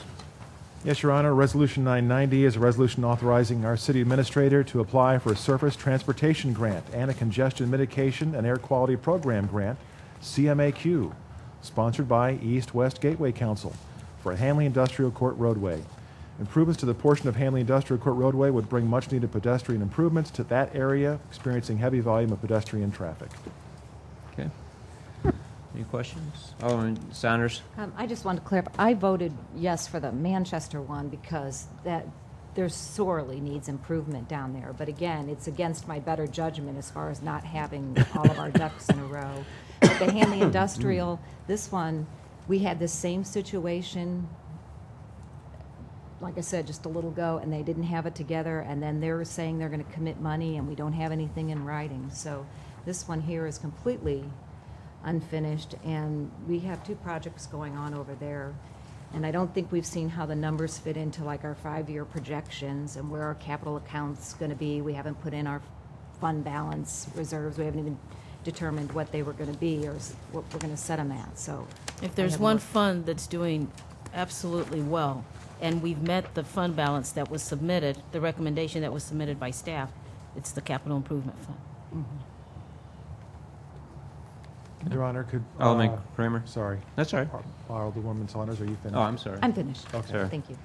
Bola, could you go through the rationale on this one in terms of the timeline and the monies available? Timeline? I guess how this came about, this particular one. Well, this started when Rob Golterman presented this about a year ago to Ways and Means and Public Works, and we already have a project in the Hanley Industrial, so this would be to continue that. As you know, we are having more institutions within the industrial court, students and people that we see walking along the streets because there's the absence of sidewalk, the need for street lighting, so this would be a continuation of that, where the current project stops. I spoke to Robert Golterman, and he has indicated that the Hanley Industrial Association met, and they have committed to provide additional funding. I think when we had that conversation last year, they indicated $60,000 at a minimum. So I expect, I don't have a dollar amount this evening, but when I spoke to him last week, he said that they agreed that they would partner. All the letters of support that were submitted when we thought we were going to go forward with this have been sent to CBB, who's helping us put this application together. So we are going to be able to use all those documents from last year as well. And this is for the portion of Hanley Industrial Court that is not owned by the This is court owned itself. by the city. This is owned by the city. Right. Important designation. And this actually goes, if I'm not mistaken, from the new trail that we're constructing this summer, where it turns to go west at Taylor Chemical. This would then continue to go south, wind around by the new school administration building, and then down to Strasser, I believe. Correct. And so just be a continuation of that pedestrian aspect in Hanley Industrial Court. So. Is DCM, is that Don Music? Mm-hmm. But I don't believe they own any of those properties. He's just head of I think he's either chairman of the Hanley Industrial Court Association. I don't even think that he's the chairman. They just have helped rejuvenate this association back from Yeah, that's true. He's where not it the was chairman. before. Right. So, okay. Do we have a motion? So moved. In second? I'll second that. Motion was made by Alderman Nguyen, second by Alderman Robertson. Roll call, please. Alderwoman Saunders. No. Alderwoman Bannister. No. Alderman Leahy. Yes. Alderman Tui. Yes. Alderman Kramer. Yes. Alderman Robertson. Yes. Alderman Nguyen. Yes. Alderman Harper. No. Okay, thank you. Next item, counts against the city. Alderman Kramer. Your Honor, we have a warrant list as presented before you in the amount of $108,012.03, dated February 1st, 2013. In place of the Ways and Means Committee review, I have reviewed this item and recommended its approval to the full board. Do we have a second? I'll second, Your Honor. Second. Any questions? Alderman Harper. On page 2, The Schumacher fire equipment. On that amount, do we know, would that have been required to have been bid out back in 2012? Based on that amount? I believe it falls within the parameters of the city's bid guidelines. $7,406. It's under 10,000. Yeah, that's what I thought on the other one was 10,000, but Alderman Kramer, correct me if I'm wrong, but I thought you said 2,500. I think if it's professional service, it's under 2,500, is that right? I always thought it was 10,000 for equipment. No, it would never say equipment, because that would be too specific. It says formal competitive bidding when the amounts are in excess of 10,000. It doesn't say equipment. But professional services, is there not a separation for what? Supplies, materials, equipment, public I don't think so, improvement, and no. contractual services shall be procured only after obtaining formal written bids when the value of the proposed procurement is in excess of $10,000. Yeah, it's all, everything's 10. Even professional services? That's what, right, that's what you just said. Okay, I stand corrected. Okay. All right. Sorry. Any other questions? Something new. Oh, We had I a have some. first and a second. Roll call, Some please. questions. No, I Oh. had some, I'm sorry. The Crawford, Bunty, and however they say their last name. Braymeyer. CBB, Braymeyer, sorry, I should learn that. So that passes through to the developer. Why is it that we always pay it? Why doesn't the developer pay it, just so I understand that? Because they're under contract with us to perform the work, so we want to control that They're process. representing the city's interest. Right. And Okay. so we pay it and then get reimbursed by the developer. Okay, and they reimburse us, but then when we go to do the bonds and that, all of those costs get rolled into that? No, this Has is an nothing expense to for do with them. it. It doesn't mean- get, I thought Steve Nicholas said when you first start with the non. Well, it when we depends on have what that you're meeting. talking about. I mean, Okay. in this instance, there's no, like for Promenade, there are no bonds. There's, Okay, right. okay, and then this here was the jury, so that's why it was. Oh, the jury, yeah, financing. right. I'm talking, this is the jury. And then also, are we making sure that we're prorating the costs for the parking agreement, depending on how many spaces we reserve? They haven't started construction. Okay, but none of these services that fall in are part of No, that? No. They can't prorate anything until they start construction and start to get invoices. Then they know what would be for the public parking versus their parking. We don't know the number of designated spots yet. Not at this point. We don't have that parking agreement even? We have the parking agreement, but it hasn't been fully executed until they start the construction. We're still holding on to that. Okay, and then,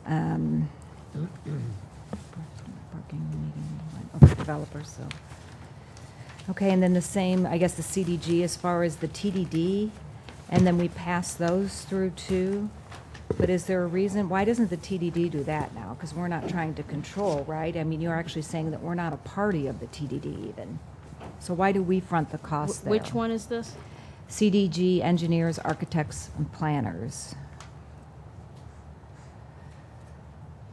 By the, The cost of that CDG, is that's going for the through the Hanley grant. Industrial Corp. Trail Project. okay, but that part that's reimbursed by the TDD, that 58644? All of it is being reimbursed. Right. Okay. Okay, but we don't, I was thinking in that situation, though, that we could just give it to them. Why do we have to flow it through since the TDD is a Because separate entity? I don't know that this involves, well, the TDD, the pedestrian improvement project.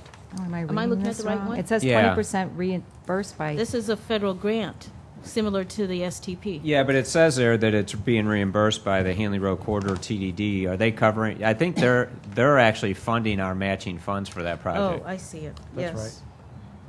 so since they're, I Wait, don't, why do we flow Yes, those yes. through? Huh? Why do we flow that kind of thing through Because the when, contracts are again with us for the project. even though the TDD is a total separate entity? Right. When that new project, when the new TDD was formed, this was one of the projects that we had in there as one of the reimbursable projects to be covered under that cost. The project is being initiated and under the control of the city, okay? So we're doing it, and then when we have the cost, then we send that to the TDD for our reimbursement. Okay. And then the development strategies on this one here, it's preparation of blight analysis. Didn't we already vote on that? I mean, when we had to authorize the, Yes, but they just submitted the invoice from January of last year. Right. okay, from last year. And again, all of your professional services, our attorney fees and all those things will be reimbursed through that project, yeah. Okay, and then there was one thing, let's see, purchase order. Only one approved. Okay, and then the fire equipment, do we have the equipment that we're retiring that's replacing, since we haven't done an inventory in forever? Do we what kind of salvage value are we getting for the 2 hydraulic rescue tools that we're replacing, and the or is there any kind of salvage or residual value for the equipment that we're replacing? These are new, they're not a replacement. They're an addition to. Now, is this part of that 74,000 or close to 80,000 No, that this was was budgeted. associated with the fire truck? No, this was budgeted last year. Okay, all right. Okay, that was it, thank you. Okay, we had a first and a second. Roll call? Alderwoman Saunders. Yes. Alderwoman Bannister. Yes. Alderman Leahy. Yes. Alderman Tui. Yes. Alderman Kramer. Yes. Alderman Robertson. Yes. Alderman Nguyen. Yes. Alderman Harper. Yes. Okay, thank you. Next item, reports of committee and department heads. Under the mayor's report, first of all, I think I'd like to let everybody know that Ellen has had her baby. She had a little girl last week, and they're both home and healthy, and she's very excited. So that was great news. Also, I would like to, now that we're back to somewhat of a normal schedule, schedule a meeting, hopefully for next Tuesday at 6 o'clock here. What I'd like to do is for the first hour, try to finish off the personnel manual, and then the second hour, or well, after that, we would go into executive session to review some of the state audit questions that they had. So that would be next Tuesday. Now, I have my ward meeting, and I keep changing it, so I would like to keep that one. Okay, how about Wednesday? Public Works at 4. Oh, Paula, I'm sorry, are you out of town next week anyway? I can cancel it. Okay. Well, you would be back Wednesday, right? What was wrong with the Anyway? 12th? Yeah, I'll be back Wednesday. Okay. Wednesday was on? Wednesday now, if that works. We have Public Works at 4. Yeah. Well, this would be 6, so. Could we do Thursday, the 14th? Well, our that's response too is late. due. You can Our use Oh, response. sorry. You get a lot of husbands. Oh, Valentine's Day, yeah. No, that works. Go ahead, that works. Let's- Ah, ha, ha. Actually, Your Honor, Wednesday, the 13th, the night before Valentine's Day, some of us have to rest up for that. Just saying. Well, Well, Pat, your church services also. Wednesday right. the 13th. Oh, that's Ash Wednesday. How about That's- Monday, the 11th? Well, it's a court night. It's Oh, in yeah, court you night, wanna and you've hear. already got a rainscape training program. meet by that night Skype. also. I was trying to give staff a little bit more time to develop some of the information, so. Wednesday's ARB. Well, but we, That's, what's that, 6? We outranked them. 6? Is it? At 6? okay. We could meet early on You have a Tuesday. 4 o'clock Public Works meeting Oh, on Tuesday? on Wednesday, the 13th, What No, about I meant Tuesday? Tuesday. Tuesday. Alderwoman Saunders Tuesday, has an well- issue, I think. What time's your meeting? 6:30? Well, I how could do about, earlier. I mean, would 3:30 or 4 work? I can't be there. No? All right. Skype. No. Well, I guess I can move my understand. meeting, I just hate. Well, we really need to try to get the personnel manual done. It just is something that I think Okay, is, well, I'll it- move mine. Okay. I'll Because move it. the other thing is the Can I state move it to auditor. the 3rd? Is that okay, the 19th? Is that Andy's, or can I have the 19th? You may have Oh. the 19th, that it Yeah. doesn't conflict with me. Okay, Okay. I'll move mine. I'll put an email out. Workshop. So we'll back to Oh, Tuesday. Tuesday? Actually, we could start, Anthony, is 5 o'clock okay? Yeah. So I. Patrick. start at 6:30 is5. the earliest I can be there. Okay. You want to go 6:30 or 7? Soon as Patrick- I can come in 6:30, earlier let's if you get need. going as soon as we can. Could And you we'll see that dedicate the mine gets first hour- changed on the website Yes. to the Just- 19th, I can come in please? earlier. Thank you. Patrick Oh. can't get here. Skype.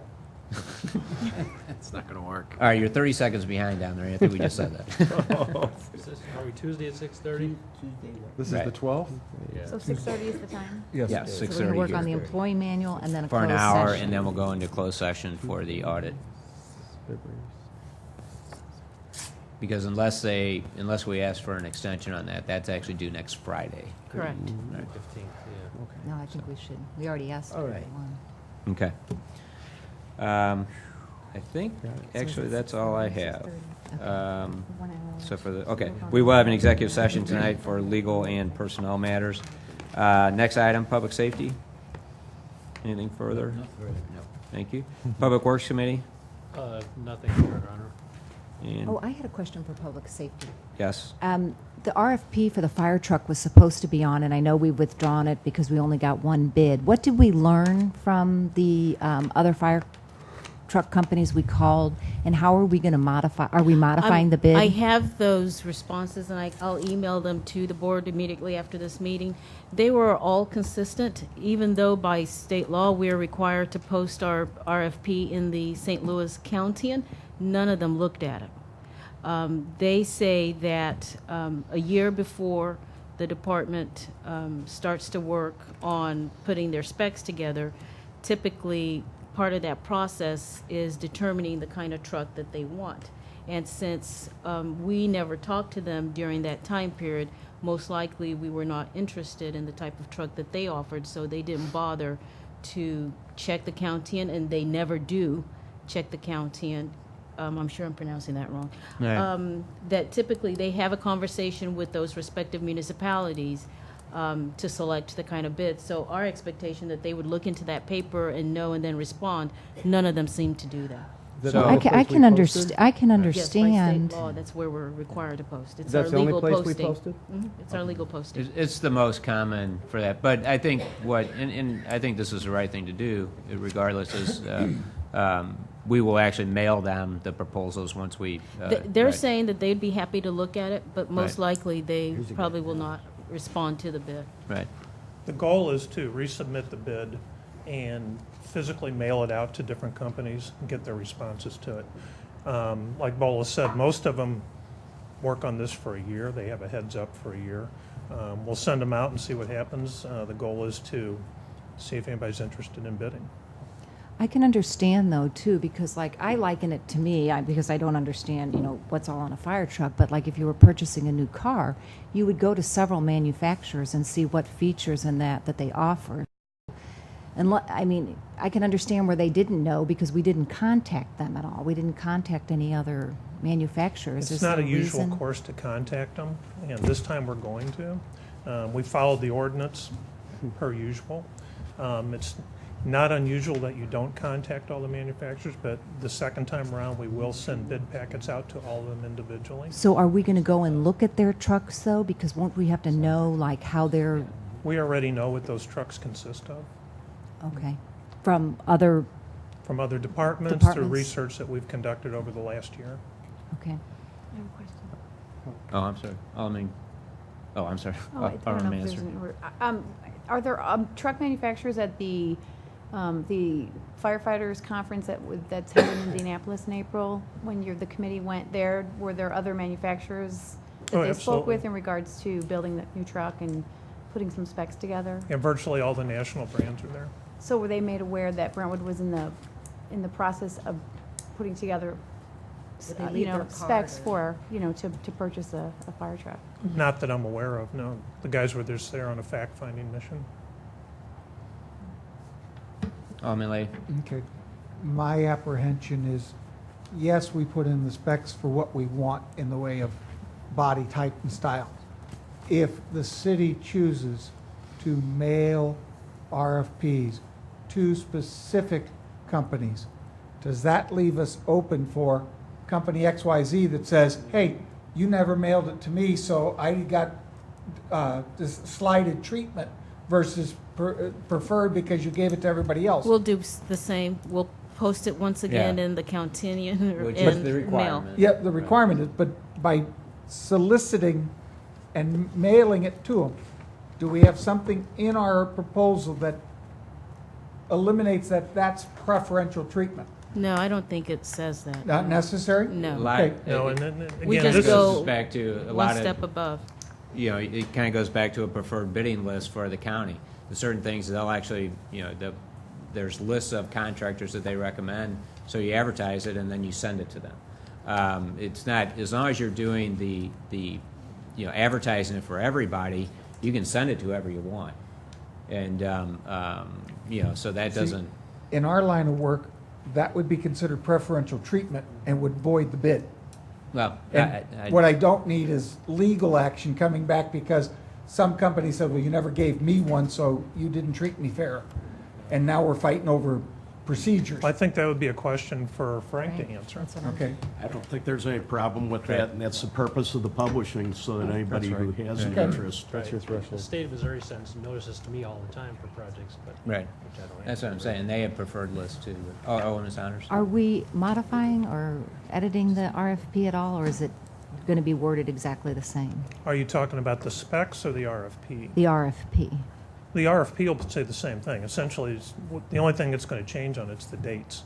And we still haven't got the dates down yet as to when we're going to send it out and when we're going to have the end date on it. And then, since you mentioned the specs, then, will they change, or? I have no plan on changing the specs. So how will you, like, for instance, the automated steps, since Pierce is the only one, how do you rectify that? Do you know what I mean? How does that work? All of the companies have the ability to write exceptions, and then you look at the exceptions, you try to look for the best vehicle that you can build with those exceptions, if those exceptions fit into what you're trying to do, and that's how they do that. Okay. Alderman Kramer? Your Honor, I happen to recollect two things. One, the conversation about it is related, the conversation about the accounting and audit services that we're currently sending RFP out for. We have contacted firms regarding that request for proposals. Additionally, as I do myself, vendors can contact the city website to be put on a list whenever there is a bid let out for proposals. So if these manufacturers of trucks, for example, were very interested, they would have contacted the city already to receive notice whenever the bid went out. In this case, they have not contacted the city. We're going the extra mile to contact them and send the proposal. If they choose not to respond to it, then they choose not to respond to it. And they're saying they don't look at the places where we put the posting, the publication, that they expect to be contacted if we're really interested But in they their have not type, and they have not contacted contacted our us. website to No. sign up for the automatic notifications They that have come. not. Alderman Harper? What about I think it's KME? Did they provide a response on why they didn't? I think it was, is that, That's one of the companies we'll be sending a I bid sent packet to to. 5 and only got a response from 4. 'cause if I remember correctly, you said KME, you expected something from them, but then they didn't. They had contacted us about a week before the end of the bid date, or the RFP date, and they made some inquiries of us, and we didn't hear from They them. never. Yeah, we'll be one of the companies that'll be getting a bid packet. Okay. And then how will we bid the equipment, the 74,000 that we need for this truck? I mean, will that be a different process, or That'll be a different process. a different process? Okay, but will it all be bid at the same time?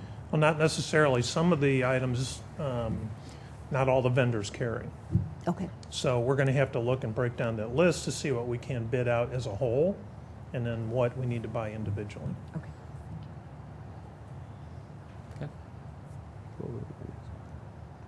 All right, thank you. Thank All right. Safety. Yes, public, we actually were at Ways and Means. Yes, Your Honor, we have an upcoming February Ways and Means Committee meeting at 6:30 on, 20th, February 20th? sounds right.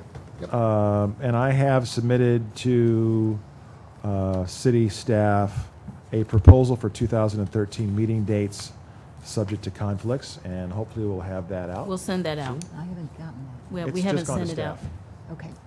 checking for conflicts. Right. City Attorney? No report, Your Honor. Thank you. City Oh, Clerk? I had something, I'm sorry, for Ways and Means. Okay. Alderman Kramer, you had mentioned that we put out the RFP for the accounting firms. And I'm glad, but I'm a little nervous because the bids are due like February 14th or 15th, and they really need to get started like at the end of the month, because you say they have to begin 30 to 45 days after the end of the year, and they have to finish it by June. So I don't want us to be backed into where we have to use the same accounting firm again, because we've discussed that. Did we make that motion too, to do the RFP? You know, haven't had minutes for a while at Ways Yes. and Means. We did make it as a motion, didn't we? So I wished we would have put that out earlier, you know, because that turnaround means, you know, that person, they have to anticipate a staff, you know what I mean, to come in at the end of the month and be ready to go. And they're going to have to do some legwork too, because they're new, but we need Bola, some have new you- eyes. I'm sorry, Alderwoman Saunders. Bola, have you received any pushback on that from those folks who have expressed interest? No one has called. Has anybody called you? Gina, has anyone called you with questions? Curious to see if there's any pushback on the timeline presented to them. I have had some firms submit questions, and one question was, when did we expect them to start the field work? And I do have a timeline, but I just wanted to let you know that you'll be receiving those contracts for approval at your next meeting, which is March 4th, I believe. So we'll definitely need to get them approved at that meeting so that we can have them start as soon as possible after that. But yeah, March 5th basically will be when they will be starting. They But we- normally start the first week of January. They submit a list of things they need from No, us. I'm just saying, our auditors in the past usually started their field work at the first of the year. February, yeah. Yeah. They were in-house in February last year. Yeah, I'm just concerned, I mean, I guess going forward, that we start getting a timeline built, that we know where our deadlines are, because I think this RFP should have gone out a while ago, so that they do have a little bit more lead time and could have gotten in here sooner. So I don't know if we can get some kind of extension, or maybe we won't get that GFOA recommendation this year, but I believe that we'll be able to meet our timeline, and actually, we've had to push it back even further and get it done even quicker, because my understanding from Ways and Means is that you want to review the end product prior to us submitting to GFOA. So I've actually told them that it has to be complete by May 31st. but we're getting responses of individual, other firms that are interested in doing this? I believe we'll get response, yeah. And the deadlines are in the RFP documents. Okay. Yep. I think we'll be fine. We sent it to a total of 25. I'm just nervous, do you know what I mean? That is a short turnaround. We are so- nervous too. It'll be Well, tight the first year. I don't understand why we didn't put it out sooner. We voted on that a while ago. Well, Well- there's a lot of work that we're juggling, Right. and we have limited people without mandating that people work weekends. Actually, I was going to thank Gina for putting that together and getting it done, because, you know, again, we've got other, they've got their day-to-day operations going on as well. We've got But I mean, do we- year-end reports. We've got, you know, those kinds of things, so. Right. I agree. I mean, I appreciate all that, but do we have some kind of outline or format we follow? We can't just create those documents like that RFP for the fire truck. Do you know what I mean? That's Yes, awfully we do have technical. guidelines we follow. Well, I mean, the municipal Do you have industry. like a boilerplate where you only have to maybe add in a few things, so you're not recreating a document? Asked other municipalities for copies of their RFP. I think I collected like 5 or so when I was hired back in August of 11. So that is what I shared with Gina in addition to what she collected, and she built the RFP that we created based on all the ones that we collected from different And municipalities. ours are actually, you know, a little bit more difficult than just the standard, because of the different TIF accounts and TDDs and all those things that are also having to keep track within there. I've been just, there's going to be a real learning curve for whoever comes in here. I agree. And so, so I guess what I'm responding to is that you can't just put out a boilerplate one. It had to list those things, those responsibilities that they would have to cover in order to get, you know, as part of our audit process here. I'm just, So- you know, like I said, it seems like we're under the gun, and if we're short-staffed, do you know what I mean? We're really going to have to start considering that, though, because, you know, I hope that we could get a lot of quality responses, because this is a commitment for 3 years, you know, that we're looking at. So I hate that they only have, it's such a quick turnaround Well, time. let's see what we get, and then Okay. hopefully that won't be an issue. Okay. Okay. City Attorney, no report. City Clerk Administrator? Yes, Your Honor. I have 2 reports. I received an email from St. Louis County. They are submitting an application for a surface transportation project for Brentwood Boulevard and Eager Road infrastructure projects, and they're asking the city to submit a letter of support. So I have drafted that, and we'll send that to them tomorrow. Absolutely. I told Bo I didn't think anybody would have any problem with that. Can we so. hand deliver that? We can. And what was the exact wording of what they're? For Brentwood Boulevard Brentwood Boulevard and and Eager Road It's for the infrastructure resurfacing of projects, Brentwood right. Boulevard. Right. Oh, It's the right. one they applied for last year and did not Didn't get. get. So now, are we going to have to be making decisions about the restriping, whether to go back to 3 lanes or keep it? No, I don't think so. Right, I thought we think- were keeping Yeah, that at 4. It's Is actually that working. decision ours, or is that theirs? Well, No, it's it's their road. technically theirs, but I Technically mean, theirs. right. They would ask us if we were vehemently opposed to it, they'd want to Yeah. know why. I'd just like them to take away those cones in front of Starbucks. Plungers, Andy, plungers. Plungers. As my daughter Steaks. efficiently called them. So- You know?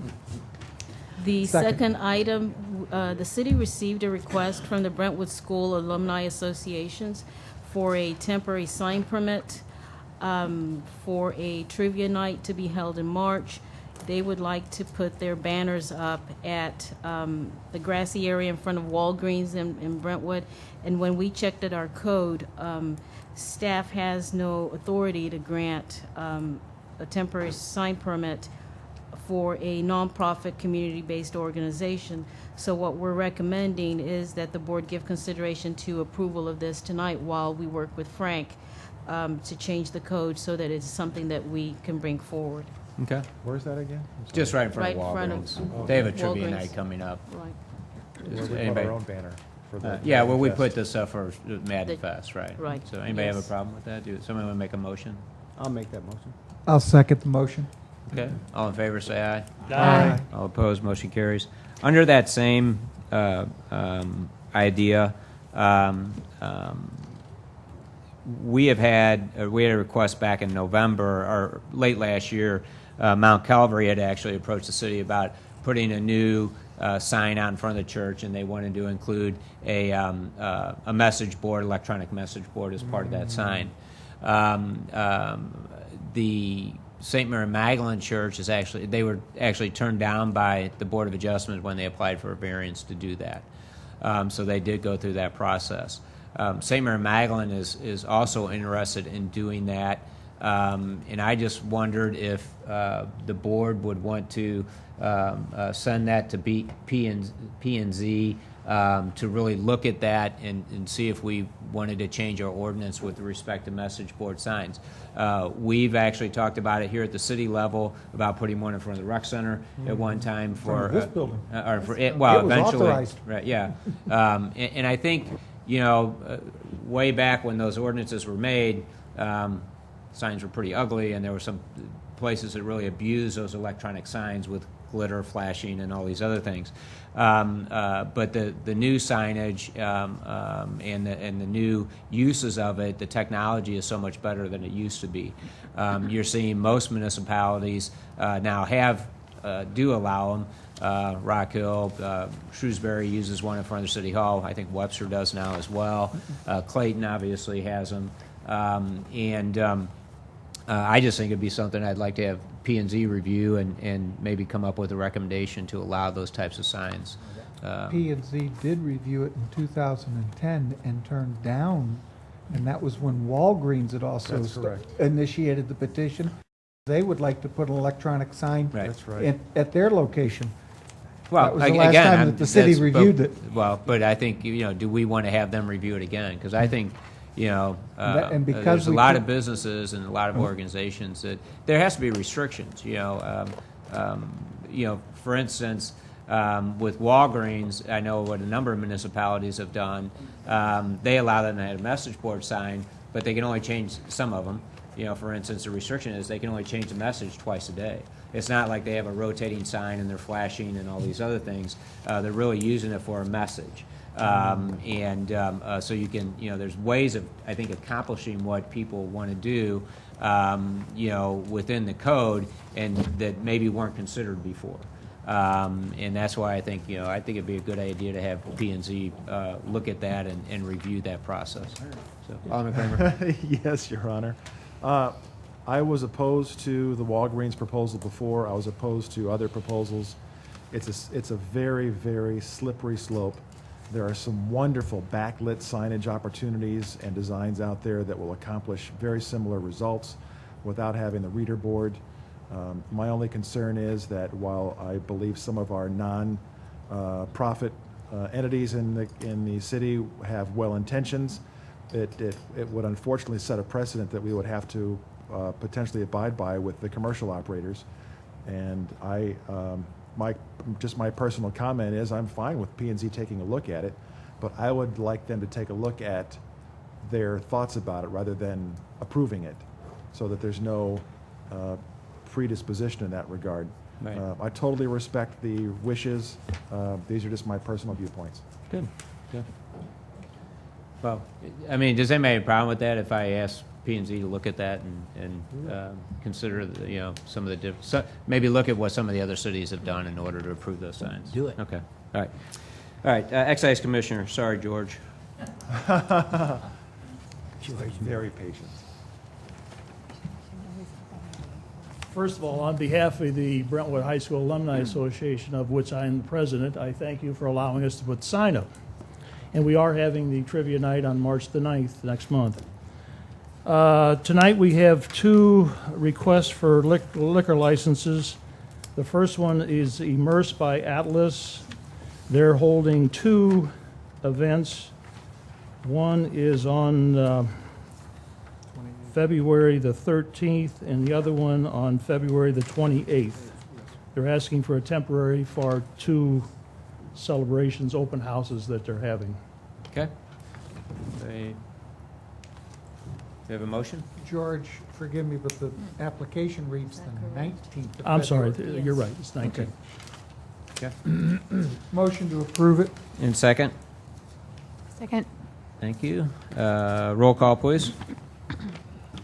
Alderman Saunders? Yes. Alderman Minister? Yes. Alderman Leahy? Yes. Alderman Tui? Yes. Alderman Kramer? Yes. Alderman Robertson? Yes. Alderman Nguyen? No. Alderman Harper? Yes. Thank you. Okay, the second application is from the Deerdorf store, Boy, you. where am I tonight? From the Deerberg store at the Brentwood Point. They're asking for a full liquor license and a license to sell drinks, or buy the drink on Sunday. George, what are they going to do with this? Well, you ready, Mayor? I had the same question.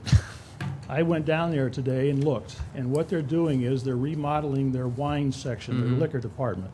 And they're putting in a wine section where a customer can dial, there's a phone there, the customer can dial a manager, the manager will come to this wine dispensing area, check his ID, he will pay for whatever selection of wine that he wants, then the person can walk around the store, drink wine, they can go to the, they can go to the, They use it in Depair. yeah, it's the new store. And they buy more. Yeah, exactly. They can go to the Chinese restaurant. Yeah, they can drink Okay. it right there. All right. So that's what they're doing. Okay. And the city's already issued a permit for them to build this. So Yeah, they've been building it out. I Yeah, noticed right. that. So. So Or that's at what least it's- the wine. I didn't see dispensers, but I saw their new wine areas. Yeah, they've really got a new display. Okay. So that's what it's all about. Do you think we could get one of those for City Hall? Yeah. For meetings? Yes, we need a Well, permit. put in the dates, Anthony. Motion to approve the Deerberg Market In request. second. Second, Your Honor. All right, roll call, please. Hard to guess. Alderman Saunders? No. Alderman Minister? Yes. Alderman Leahy? Yes. Alderman Tui? Yes. Alderman Kramer? Yes. Alderman Robertson? Yes. Alderman Nguyen? No. Alderman Harper? Yes. Thank you. Next item, library. Alderman Nguyen, do we have anything? No, I report. Okay. Municipal League, we'll have an tonight. Although next week for those, but now we have a meeting, so never mind. But the Municipal League conferences, Missouri Municipal League conferences, Jeff City's next week. But we have a meeting now here Tuesday. So, okay. Communications. No report, Your Honor, but I do have a question. Bola, do we have any update at all on the acquisition of the electrical, the computer items that were part of the budget for this year? No. Just curious. No, we do not. Thank you. Next question. Historical Society. Yes, I know if you've not joined Historical Society, I got my little thing in the $10. envelope. So if you, $15 for a year, and it's a great, great place to put your money. Good. Thank you. We will have executive session this evening. Any unfinished business? Alderman I Saunders? wanted to ask, when are we going to begin enforcing the parking agreement at the promenade? Is that, are we waiting on that, or? I think they're still putting everything in place. You know, they're going to notify the businesses, set up their, so. yeah. I just, you know what I mean, Targets, seen cars in the morning? And I've been going in, like, you know, Target's parking lot is always empty, not one car in there. Around what time And would you so, well, I was there on a Saturday at about 10 to 5, and it was raining, and Target's was all, and the Shane Company was pretty full, except for a couple spaces. And then I went again on a weeknight with my son. He needed graph paper, and again, the Target one was completely empty. So I'm just kind of noticing it a little bit. I'll give him a call. And I'm Yeah. just, I didn't know if they concur were with those waiting till findings. the addition Whether it was. should be effective immediately. Right, I didn't know. I'll find out. But I'm just curious. And the other thing is, do we have any status on the Schnooks? No, I mean, it's at P&Z. They had a pretty good subcommittee meeting last week. They're, I kind think, of bringing back some reduction? additional information, but there isn't, yeah. What kind of reduction are they looking as far as parking? Do you know, like, how many spaces per? I don't remember exactly. Yeah, I know that they're proposing, depending on what goes in the outlot, the reduction, parking reduction, so they will be losing a number of spaces. I want to say 8, but I'm not certain that that's an exact Oh, number. that's Yeah, I not think it might be a few more. I More think than that. what P&Z's concern was, and rightly so, is the small retailers, because the site, again, just like the promenade, has plenty of parking normally, but if they're to build that outlot there, and then that building is going to utilize all that extra parking, then the patrons for those smaller shops are going to have to park in front of the grocery store.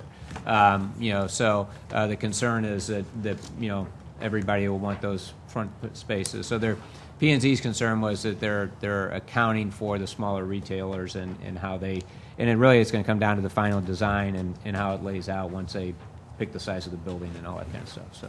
Well, and you know the parking is way underutilized right now, but as soon as they remodel that Schnooks, I think that will pick back up. It's just that it's so dated. Actually, I it'll think start. they actually said the opposite. I mean, Oh. what they were saying that you know, they're a pretty much, you know, it's an existing store and they'll remodel. They may get people coming there to see it new, but they're not going to really be Oh, they're not pulling in a lot of expanding new or customers. It's the same kind of people thing. just So- buying more items. Right. Okay, they're not expanding it at all. Yeah, They're just that was updating actually a it. comment at P&Z, that they're not really, you know, obviously they want more business, but they think that, you know, it's not going to be a huge boost and can make the store grow more.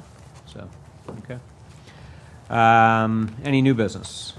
Alderman Lee? Thank you, Your Honor. The Ward 3 meeting for the month of February will be Tuesday night, the 26th, here in the chamber at 7 p.m. All are invited. The Parks Department is working with the Deer Creek Rain Shed Alliance arrangement. They are having 2 training sessions on the rainscape gardening and grants that are available. The first meeting is this Wednesday night at 7 p.m. at the Richmond Heights Rec Center, and then again on Monday night, the 11th, also for those interested in getting involved with that program and possibly writing proposals for grants and reimbursement for some home improvement in the garden area. Okay, thank you. Thank you, Your Honor. Got an item. Alderman I know Tui? there's been some talk about a whistleblower hotline. I don't think anything's really moved forward with that. It was for the employees, so we haven't implemented that, and we're waiting for the employee handbook. Yeah, Okay, to I was be wondering if that was approved. going to be part of that in the Right. Ways and Means. Yeah. Okay. And just- All right. Can Alderwoman Saunders? And just my Ward 1, just as we said earlier, but is going to be moved then to February 19th, since we have a meeting next week at Okay. 6:30 here. All right. And I'll get that Yes, posted. we'll put it on the website. Thank you. Okay. If any like to address the Board of Aldermen, please come forward and give us your name and address. We are not coming back. We will not be, oh, I'm sorry. Susan Ryan, 9324 Pine Avenue. I just want to be clear for those who are not familiar. It was 6 months that I asked over and over for the plans. 6 months, and they were in the city's hands the entire time. So if you ever need to sustain from a vote, please be clear on what the facts are. And thank you, Maureen. Thank you, Cindy. Thank you, Anthony, for really truly understanding the facts, trying to hold the city accountable for its own errors, and trying to redress an egregious situation that happened to my husband and I. The only person that actually truly got it correct was one lawyer on the P&Z. He simply said, I cannot imagine the nightmare that Mrs. Ryan has been put through, and I hope that it should never happen to me. I hope it never happens to any of you either. Thank you. Okay, we will, if I have a motion to go into executive session, and second. Second. Motion is made by Alderman Nguyen, second by Alderman Robertson. Roll call, please. Alderman Saunders. Yes. Alderman Manister. Yes? Alderman Leahy. Yes. Alderman Tui. Yes. Alderman Kramer. Yes. Alderman Robertson. Yes. Alderman Nguyen. Yes. Alderman Harper. Yes. Where are we going to meet? We're going to go upstairs. Upstairs? Yep. And we'll adjourn from there? Yeah, we will not be coming back. We will adjourn from the executive session. Because it's not, it wasn't.